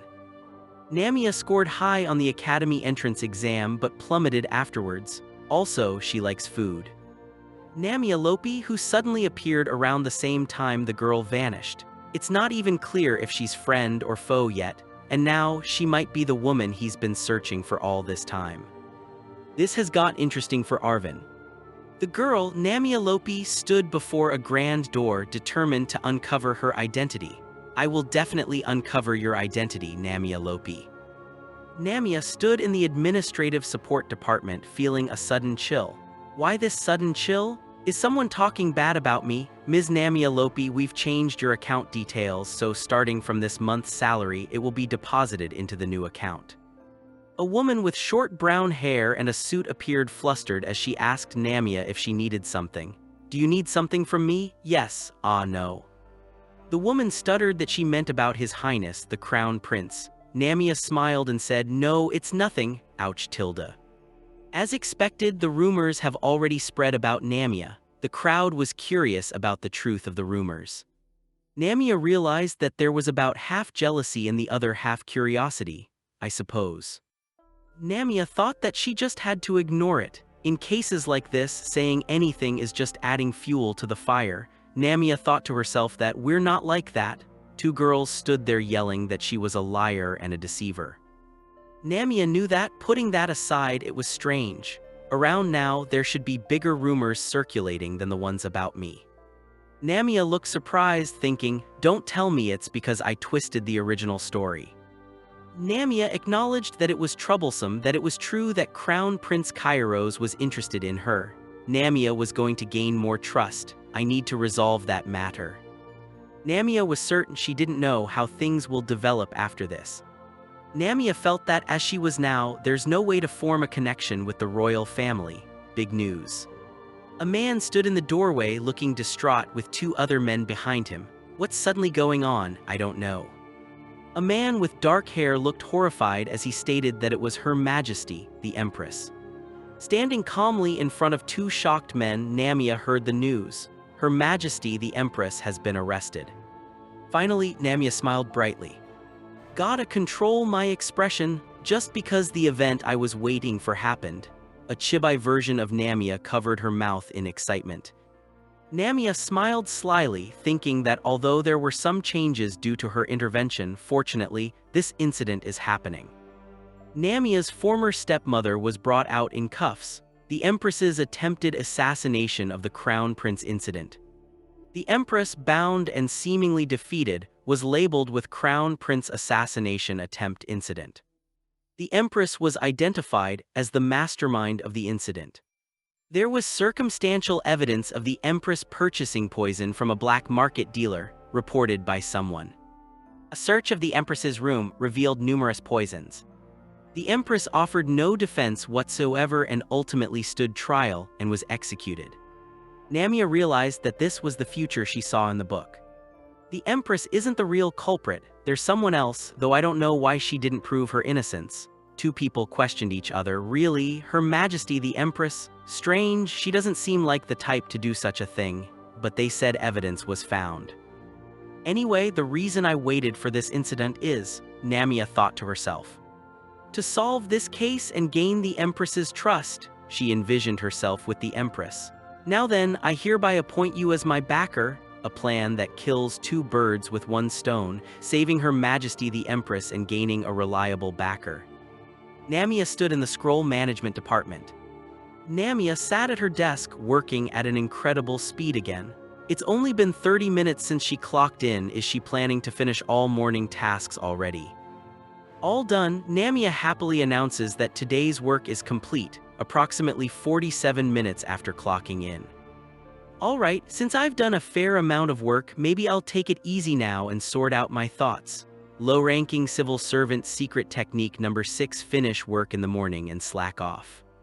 First, the money Dad gave to my gray tuncle Baron Lopi when he entrusted me to him. I told you I got it, Tilda. By the way, I haven't heard from you all this time. Where did you get this money? Ooh, Tilda, that's a lot. There's no way Dad had that much money. It's obvious it was either borrowed from bad people. An older man grabbed Namia by the collar, asking if they wanted the money back. In the worst-case scenario, Dad might have been directly involved with a criminal group. 15 years ago in the South, there was a black dog chained up. A criminal group conducting forbidden experiments with monsters was rampant, so the possibility is high enough. If Dad was really involved in a criminal organization, it'll be hard to get leniency. Death penalty, I'd need connections at the level of the royal family to somehow manage things. The problem is that the royal family, the Dragonkin, are difficult to win over easily. Due to their characteristic pride and adherence to principles, an image of the Empress was in the background. What's this sudden feeling? My head feels all jumbled. This is just like that day when I remembered the original story. A scroll management department report by employee Empress Propalraud is arrested. Wait, a report from a scroll management department employee? You mean it wasn't just a report from some extra? Namia looks shocked. It's nothing to brag about, but there's no one in our department with that kind of fervent loyalty. Anyone like that already left long ago. Who is it? Truly amazing. Who among them could possibly? Hey, what? It was a coincidence, a coincidence. Wait, that obnoxious voice is... Namia looks surprised. How did you come to suspect Her Majesty the Empress of all people, tailing and even reporting her? You guys really are dense, aren't you? No matter how detached she is from politics, if His Highness the Crown Prince wasn't around, Prince Jaden could ascend the throne. Ooh, as expected, you're amazing, team leader Asen, a man with gray hair applauds. Why are you all like this, Tilda? I'm uncomfortable being the center of attention. Tilda loves it more than anyone. Unbelievable, not only does he refuse obviously efficient methods, Namia appears dumbfounded. Team leader, how about changing the document format like this? Don't do unnecessary things, just do it the way we've always done it. He snatches credit for any decent achievement. This report was good, wasn't it? But why is the author's name Namiya Lopi? Change it to my name and get the minister's approval. Everything good is thanks to him, anything bad is someone else's fault. The epitome of incompetence, team leader Asen. Is someone talking about me? That kind of guy reported Her Majesty the Empress? No way. Putting it differently, if I prove Her Majesty the Empress's innocence this time, naturally, Asen, who falsely accused the Empress, is headed for the chopping block. Just wonderful, Namia smiles thrilled. I met Her Majesty the Empress once before, at the Manhwa festival. She was certainly rough around the edges but upright and a good person. How can a frail kid like you lift this? I'll carry it for you, Her Majesty the Empress. There's no way someone like that would harm the Crown Prince. More importantly, if she truly coveted the throne, she wouldn't resort to such clumsy backroom dealings. She might launch a direct coup d'etat, perhaps? Slightly exaggerating, but fulfilled strength and decisiveness, it's possible. Anyway, I can't miss this opportunity. It'd be great if I can put Crown Prince Kairos in my debt, and I can save Her Majesty the Empress. 2 birds with 1 stone. No, catching 2 royals. Namia looked determined. Tongdu and keep your mouth shut, Your Majesty the Empress. You need to say something so I can defend you at the trial. Your Majesty, I believe you, but if you keep acting like this, it makes things difficult for me too. How many hours has it been already? Minister of Justice Arnold Crowley. Cut the crap, someone who believes me throws me in jail. The Empress looks angry. Anyway, if you feel so wronged, you should tell me the truth even more. Arnold Crowley looks frustrated. Why exactly were you collecting those poisons? Currently, Her Majesty the Empress's situation is very unfavorable. This is because someone in her position secretly left the palace to deal with black market traders. And furthermore, some of the poisons matched the one found on the arrow used in the attack on the Crown Prince. If you continue this silence, things will truly become serious, Your Majesty, Arnold Crowley urges the Empress. If you really were attempting to assassinate His Highness the Crown Prince, what? There's no way I would. The Empress denies the accusations. Think whatever you want. Why is she being so stubborn? Arnold Crowley wonders. Very well, I shall withdraw for now. However, time is short, so you must make a decision quickly. Damn it, Tilda, I'm so screwed. Turns out I'm the one who tried to kill the Crown Prince. What kind of nonsense is this? The Empress is in disbelief. No, in the first place, what's the point of killing the Crown Prince who's doing just fine? To make Jaden king, he's only 8 years old. Damn it, a blockhead like me really shouldn't try to scheme. The Empress is stressed. I just wanted to be helpful to His Majesty. The reason for His Majesty's declining health possibly be poison. With that thought, I blindly collected poisons. Because that was the best I could think of.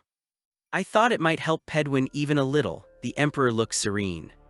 But instead, I'm about to cause the royal family's prestige to plummet because of me. Empress to stand trial as the true culprit in the Crown Prince assassination attempt. Emperor Pedwin's health red alert. Is the unstable Pearlwood okay like this? I may be an Empress in name only, but I have to take responsibility for this situation somehow. Is the only way really just to keep my mouth shut and die? Are you really going to give up just like this? I am Namiya Lopi from the Scroll Management Department. There's no time now, so I'll get straight to the point. The Empress looks skeptical.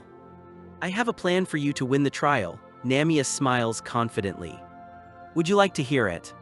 I refuse. What reason do I have to trust you and play along? The Empress is wary. As expected, the person once called the strongest knight. Her aura is no joke. Meanwhile, from Prion's perspective, Namiya Lopi, what's her deal? Normally, just a slight glare makes most people turn tail and run, but she doesn't even flinch when I glare at her. Prion's henchmen are scared. This one, she's strong. Namiya stands resolutely.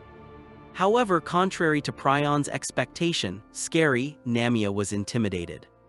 What an imposing presence, nothing like a dragonkin, especially that face, like a predator sizing up its prey. The Empress eyed Namiya with suspicion. She can't back down now, not after coming this far. She asked Namiya to trust her, and now, what if the Emperor is ill? Will Namiya still believe her?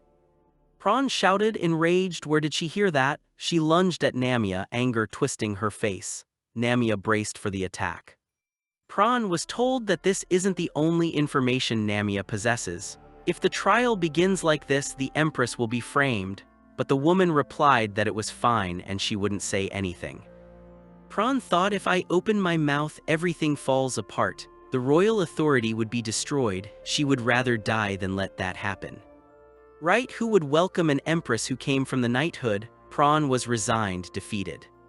The ministers averted their eyes when they saw her. Prawn felt like an outcast. Even her son, Jaden, a wave of despair washed over her. Jaden is ashamed of me. Prawn was heartbroken. It'll be better for Jaden if I'm gone, the Empress had decided, a chilling resolution in her eyes. She thought about her son. Namiya was in disbelief. Seriously, first her dad, now Her Majesty the Empress? Do all parents develop a disease where they jump to conclusions? Namiya thought, are you an idiot? She was getting nowhere with this. Namiya heard the Empress say it'd be better for Jaden if she was gone. How can you say something so irresponsible? She balled her fist. Death cannot prove anything. Namiya was indignant, frustrated. This wasn't the answer. Do you think the prince, who is only 8 years old, will understand that his mother died to protect him? Have you thought about the feelings of Prince Jaden, who will be left alone? Namiya was trying to reason with her. Before resolving to die, you should have found the courage to fight back, Namiya continued, urging her to reconsider. The Empress was starting to listen. You're right. Namiya heard the Empress say that she was glad she realized it now. She also heard her tell her to stop being so stubborn and work with her. Namiya thought she got carried away thinking about her dad. She told Namiya that she needed to persuade Her Majesty the Empress, not dig into someone else's family issues. She exclaimed, idiot, idiot. Who goes there? Namiya thought that the guards were already here. She was caught. Namiya announced that she was Namiya Lopi from the Scroll Management Department. A guard said, someone from the Scroll Department, what is your business here? I came under the orders of His Highness Crown Prince Kairos to inspect the scrolls within the prison, Namiya declared. The guard was taken aback. What? The guard thought that surely there couldn't be an order like that at this hour. Kairos remembered working day and night. He knew that since he already does this, he was the one who gave the order. Namiya was told that the scroll storage is separate. Why are you here? Namiya smiled. Well. Namiya told him that this person had been complaining of a stomach ache for a while now, referring to the Empress. The guard was confused. A guard thought that she looked perfectly fine. The Empress asked herself when she started complaining of a stomach ache. Namiya thought that the Empress must be embarrassed in front of the guard because she kept saying that she was in pain earlier. She told her to hurry up and pretend that her stomach hurts. AHOWWWMY stomach hurts, I'm dying, the Empress cried out. A guard realized that it was Her Majesty the Empress.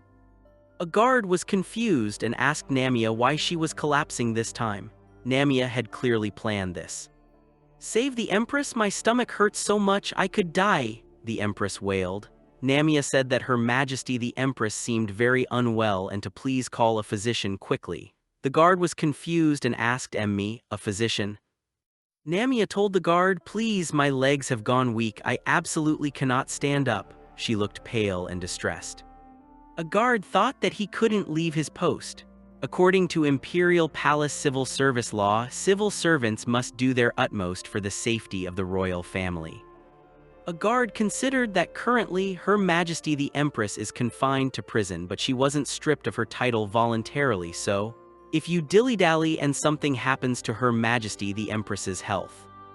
Namia thought in the worst-case scenario you could be charged with regicide, and not only you but your family too. She put a finger to her lips. "I'll go get one," the guard exclaimed and ran off to find a physician. Namia had succeeded.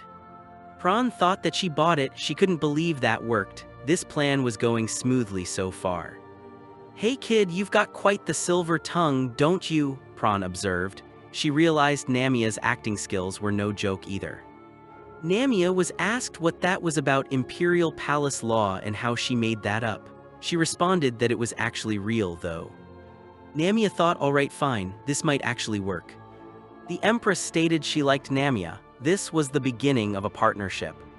"I don't know what kind of plan you have, but somehow I feel like I can trust you," the Empress admitted. They shook hands, sealing their alliance. Time flew by quickly, and a few days later the trial day arrived. The Empress's fate hung in the balance. Kairos wondered if dawn had broken already. "In a little while Her Majesty the Empress's trial will begin," he steeled himself.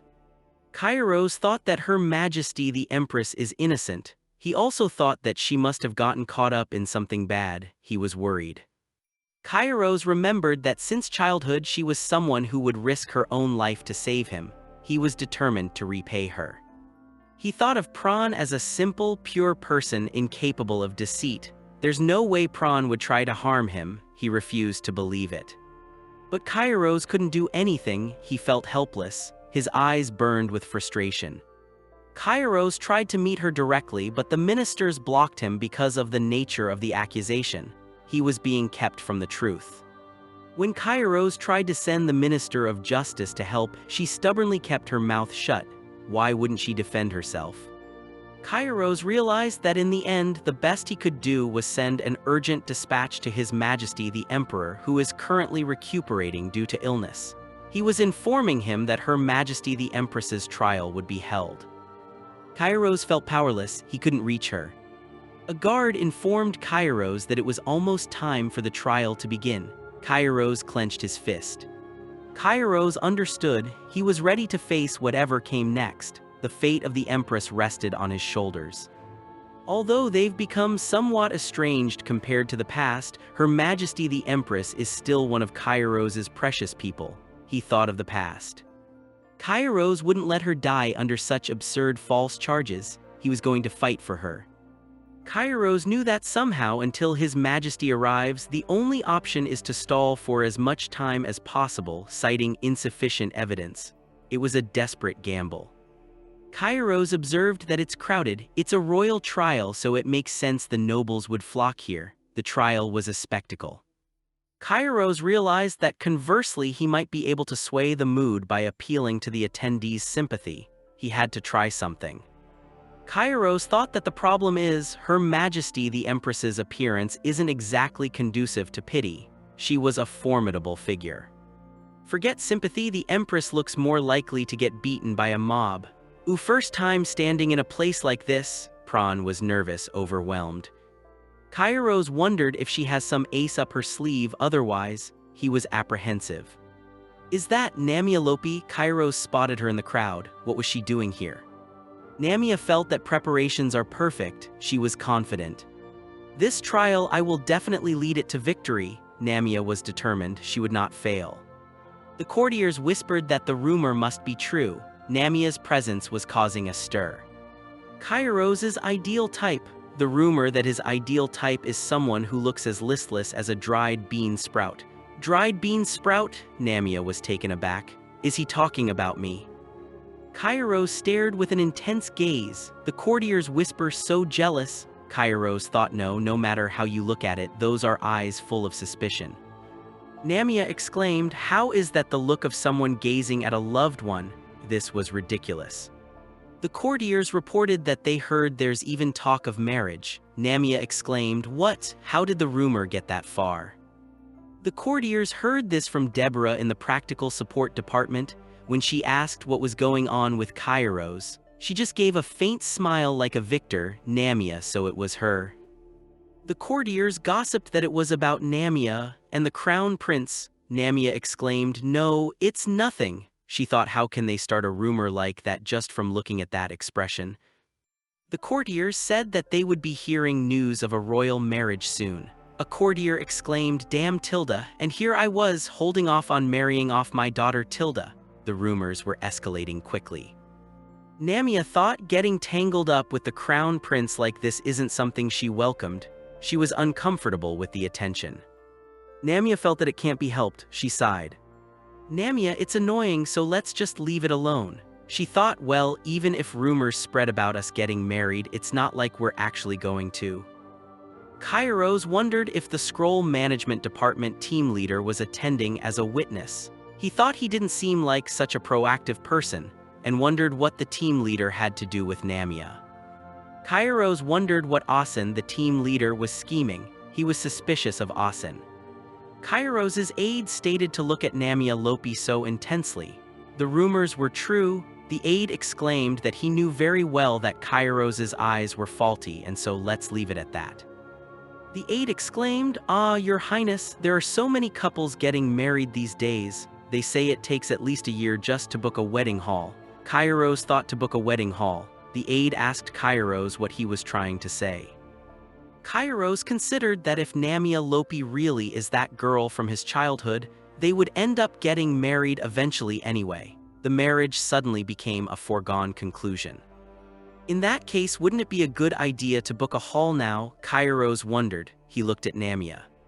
The aide thought that might be a good idea. Kairos thought that it was a rather rational decision. The aide exclaimed to make a reservation at a wedding hall in advance. He told Kairos to leave it to him. The aide realized that now he could finally quell the rumors that His Highness has feelings for him. He was moved. Kairos wondered if there was a rumor like that too. He wondered why he was so interested in the aide's love life. Namiya thought, it looks like it's about to start. The trial was about to begin. Presiding Judge Minister of Justice Arnold Crowley announced that the trial would now commence. The judge stated that as the culprit who plotted the attempted assassination and conspiracy against the Crown Prince Kairos Plarywood was Her Majesty the Empress Prawn Plarywood. Namiya listened intently. "The Empress Prawn Plarywood has been identified," the judge declared. She stood defiant though bound. "Witness to the stand," the judge called. Asen, team leader of the Scroll Management Department, stepped forward. The judge asked Asen to explain the details of the incident. Asen began to explain how he learned about the incident. Asen said that Kairos has a regular spot he often visits, and he stopped by the shop that day too. He found out through the shop owner there. Her Majesty the Empress is buying poison from a black market merchant across the street, the shop owner said. This was the damning testimony. Asen thought that he didn't believe it either at first, so he waited on the transaction day the owner told him about, and what do you know? "It really was Her Majesty the Empress," Asen exclaimed in his memory. He looked pleased with himself.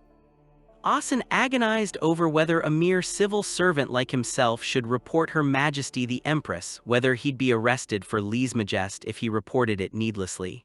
He was torn. However, as a civil servant working for the imperial family, nothing could erase his sense of duty. Namiya thought, "Amazing, I couldn't do that."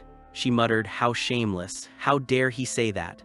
Asen was painted as a model civil servant. Asen thought that His Highness the Crown Prince dislikes their department, so he also felt a desire to further prove his loyalty. He was motivated by ambition and a desire to impress. Kairos interrupted, saying that in front of everyone, "There'll be gossip later when I overturn this." He thought, "Your Highness, don't people usually think such things internally?" Asen stated that Her Majesty the Empress purchased a poison lethal to Dragonkin royalty, and this is clearly for the assassination of royalty. The judge told him that there was no need to add his personal opinions. The judge asked the defendant if there was anything that she wished to correct. Prawn replied, "Nope." She seemed strangely calm. The judge reminded the defendant that she must use honorifics in the courtroom. The Empress replied, okay. She had a glimmer in her eye. Okay, I'm ready. Here is the text for the video retelling formatted as requested. Ah, you mean starting now? Yo, were they serious? The trial was about to begin. This is bad. At this rate, the trial. His mind raced. Everything was a mess. Then, Your Majesty the Empress, why did you acquire the poison? He had to know. The Empress was accused of poisoning someone. She kept glancing back. What was she looking for? She must be looking for someone for support. It was just conducting a sting operation, yo. That was the Empress's excuse. It was absurd. A sting operation? Against whom? Did they really expect him to believe such a blatant lie? Who else? Obviously that guy, she pointed at the man. What? He was shocked by the sudden accusation. I only wandered around during weekday afternoons, yo. So how on earth did that guy see me, yo? That's not a lie. I witnessed the scene several times. He swore he was telling the truth, but would anyone believe him? The shop owner also, who would believe a word he said? Who said it was a lie? Weekday afternoons are work hours, aren't they? Why was a civil servant in a place like that during work hours? She stared, her suspicion growing. The woman's plan was in motion. Can you trust the words of a slacker who skips work? And my work attendance has nothing to do with this matter. He wanted to crawl in a hole. Even if it did, why would that be a reason for Her Majesty the Empress to investigate me? Royal Special Law 4, no, Article 3, Paragraph 1. Her memory was terrifying. Royalty has the authority to manage and supervise civil servants. He flipped through the law book, defeated. Her power was absolute. Imperial Palace Knight Law Article 33, Paragraph 2. Imperial Palace Knights may investigate suspicious individuals with permission from royalty. How did this happen? There's no way Her Majesty the Empress knows the laws in such detail. He was trapped. And what else was there? Ah, right. Although I'm the Empress, my name is still on the Imperial Palace Knight Order roster, so I have the authority to investigate him. Yo, she's stammering a bit and her speech and behavior are strange, but she's logical. Could this really be happening? Was this the reason she refused a defense attorney? The audacity, she was playing them all. It sounds plausible, but something wasn't quite right. Prince, no, Her Majesty the Empress messed up all that. Had she really gone too far? He was starting to doubt his own judgment. The audience, who had looked down on the Empress until now, began to stir. The tide in the courtroom had turned. Was she really capable of this?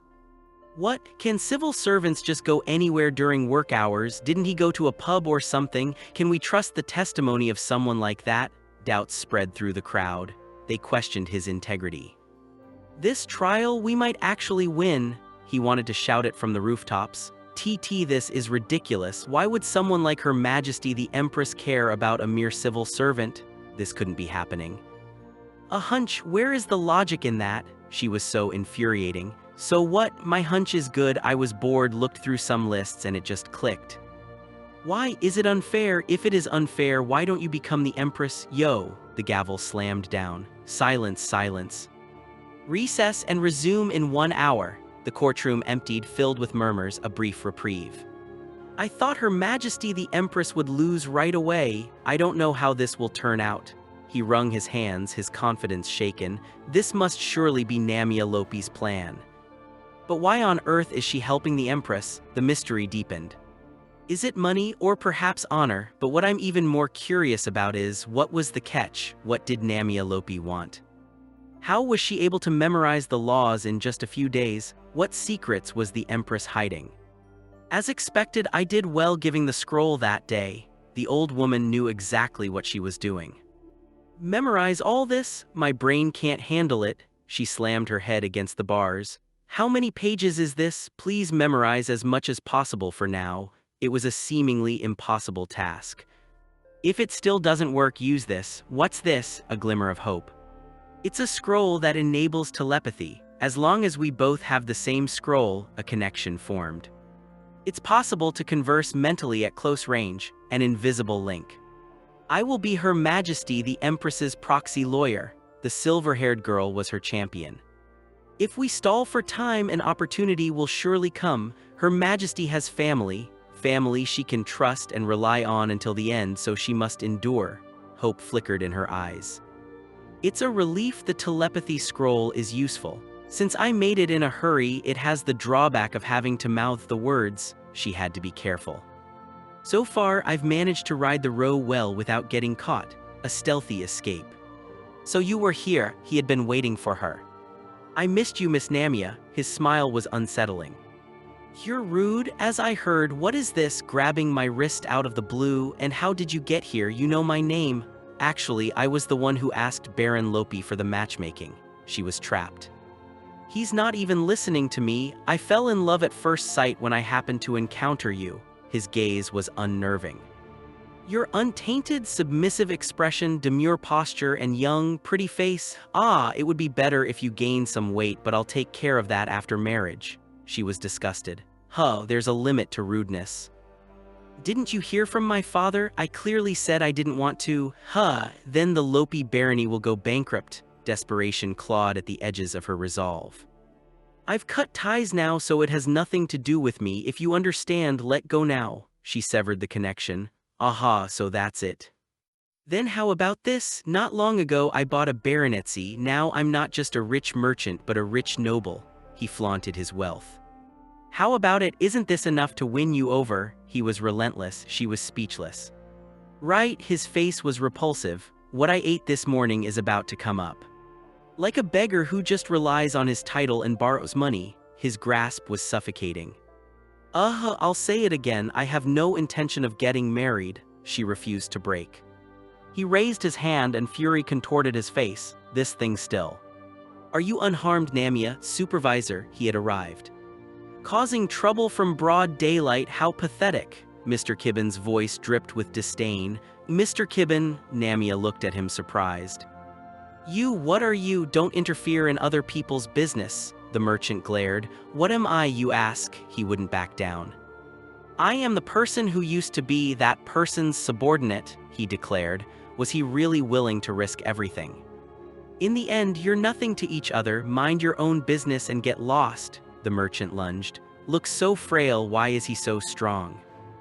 Though it was temporary, taking care of a superior is a natural duty. Moreover, in broad daylight and an older man being violent towards a woman. He effortlessly stopped the merchant's attack.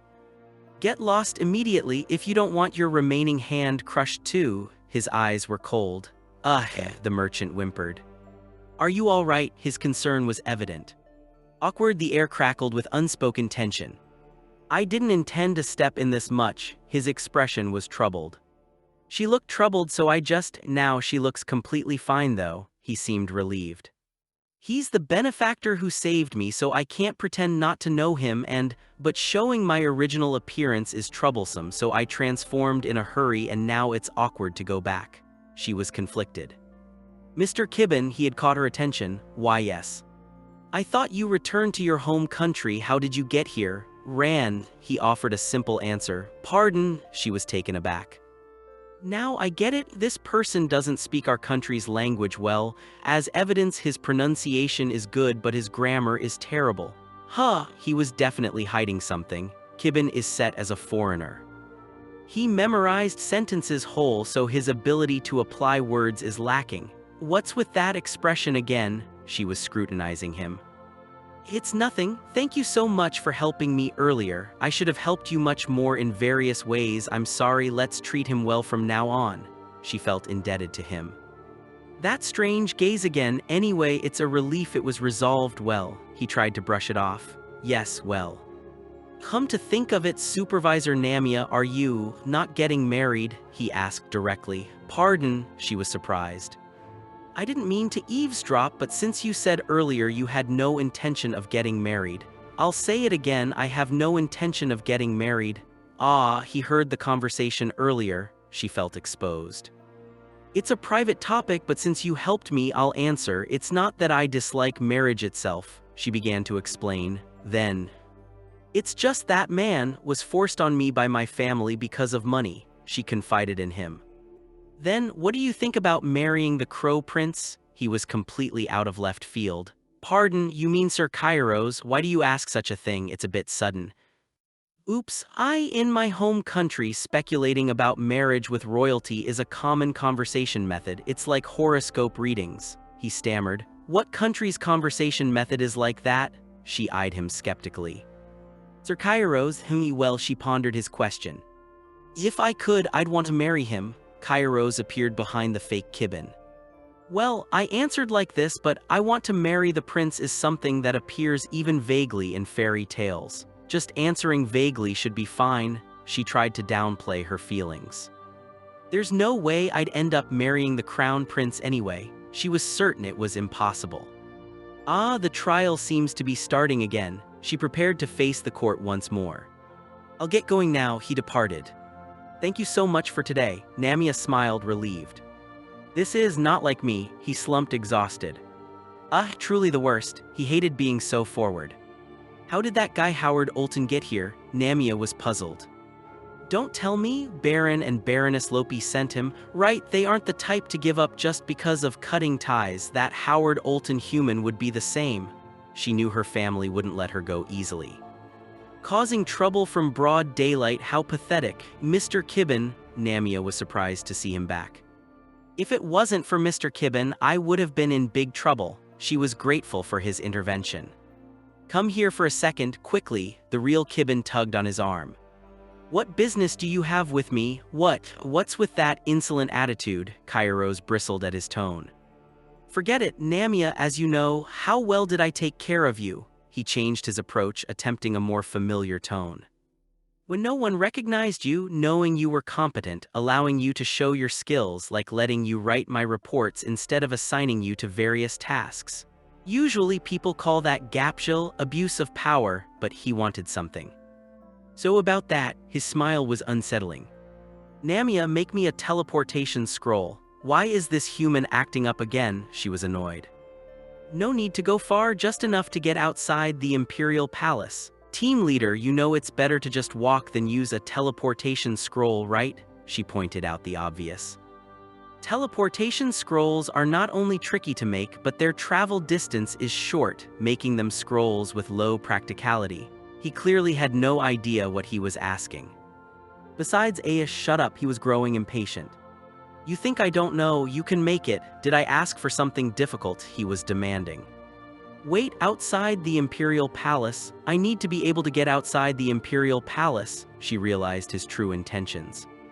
Is he planning to run away during the trials? Even though he's a witness. If you understand, make it right now. Hurry, I'm your superior. Are you not going to listen to me? He pressed her. It's not that I won't listen, it's that I can't. What? The real Kibin didn't expect her response.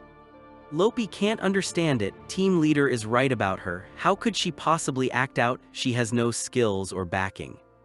The father, Olton, continues, saying he made over 160 scrolls overnight to save His Highness, the Crown Prince.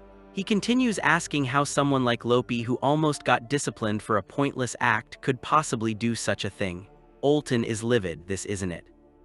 Olton declares that he will finally apologize if that's what Lopi wants. He says he was wrong, okay now? He smiles, seemingly pleased with his generosity. Lopi can't quite understand what he's saying. He's yelling her name in anger. What does he want from her now? Olton says he doesn't think he can help Lopi anyway. The trial will start soon, so he'll head back first. Is he really abandoning her again? Olton is furious. Where does Lopi think she's going? His anger boils over, threatening to consume them both. Kairos is shaken, realizing it's probably not too late yet. He transformed again, he must hurry. Kairos demands to know if they're done talking. That voice, a familiar, powerful presence, fills the air. Lopi retorts that he's the one making unreasonable requests. Team leader, how dare he treat her like this? Is she nothing more than a pawn to him? Olton raises his hand, threatening Lopi. How dare she talk back? His rage is a tangible force ready to strike. Lopi braces herself, anticipating the blow. He's hitting me, she thinks. How many times today is this happening? Wait, what? Is he not hitting her? She was prepared to take about one hit. Somehow, instead of her cheek, her back feels tingly. Kairos appears, his presence dark and ominous, eyes glowing red. Olton stammers that this is, well, a misunderstanding. Yes, a misunderstanding. Kairos inquires if Miss Lopi is unharmed. Why is the Crown Prince here? Lopi can't understand the situation at all. Kairos declares that he shall escort her to the courthouse. Lopi simply replies with a quick thank you. She doesn't even dare look him in the eye. Olton is consumed by fear. Stop causing further disturbance and attend the trial, Kairos commanded. Lopi meekly thanks His Highness for his help, bowing her head low. Kairos wonders why she's so careless. He has always been so nice to her and she doesn't appreciate it. Kairos internally questions why Lopi provokes the opponent and invites trouble just like earlier and now too. He is annoyed by Lopi. Kairos wonders what he is doing right now. What is the reason for engaging with such a low-class opponent? Why does he even care what happens to her? Kairos sighs, realizing that they are the ones at fault, so why is he getting angry at Namiya Lopi? And why is his heart so uncomfortable? Kairos thinks she should cherish herself more. Kairos tells Lopi the trial will begin soon, so she should return to her seat. Lopi wonders since when did he see her to nag like this? Sounds like something her dad would say. Lopi ponders, coming to think of it just like earlier and now too means. Did he perhaps see the squabble she had with Olton too? Lopi exclaims that this isn't the time for this. The trial is starting, she should hurry inside too, she needs to focus. The trial, resumed after many twists and turns, proceeded similarly to before. Nothing seems to change, no matter what she does. Her Majesty the Empress cornered Asen as suspicious. The room is thick with tension, accusations flying. Olton, as team leader, professed Asen's innocence, though his eyes seemed somehow anxious. Is he hiding something? Lopi sits in the courtroom. Anyway, their plan is this. She needs to stick to the strategy even if it's risky. The plan: Step 1, sway the audience's mood towards their side with logical arguments. Step 2, stall for time by insisting. A clock ticks away, each second precious. Lopi internally argues that in the first place, isn't Her Majesty the Empress more suspicious? Why did you collect poisons? Step 3, sell out the Emperor, a risky gamble but she has to try. The Empress shouts that His Majesty ordered it. Her desperation is evident, the noose tightening around her. The prosecutor is taken aback and asks, "Pardon, what do you mean?" The Empress counters, "My collecting poisons and investigating that man were all ordered by His Majesty." Yes, the Empress is really cornered. Olton is shocked and thinks that making such irresponsible remarks will cause trouble. He asks if it was an order from His Majesty and questions why the Emperor wouldn't be present right now. Lopi thinks that, as expected, pushing recklessly was premature. She realizes that if her prediction is correct, His Majesty the Emperor will soon appear in court. Lopi internally commands herself that until then she must buy as much time as possible. She clasps her hands together, determined. The Empress is enraged, yelling, "Hey, have you ever seen me lie?" She adds that that bastard is suspicious. Her words are venomous, her accusations sharp. The prosecutor nervously stutters, addressing His Majesty the Emperor, then, "Empress, your dignity, your might. The Emperor has arrived." Kairos stands, declaring that he shall add his testimony from his side as well. A hush falls over the courtroom, all eyes on him. Lopi wonders, what was that just now? What is Kairos planning? Kairos states that Empress Fran Flarlywood's actions were all. Kairos is interrupted by an explosive interruption. "Stop the trial immediately," someone yells. The Emperor says that those were all ordered by His Majesty the Emperor.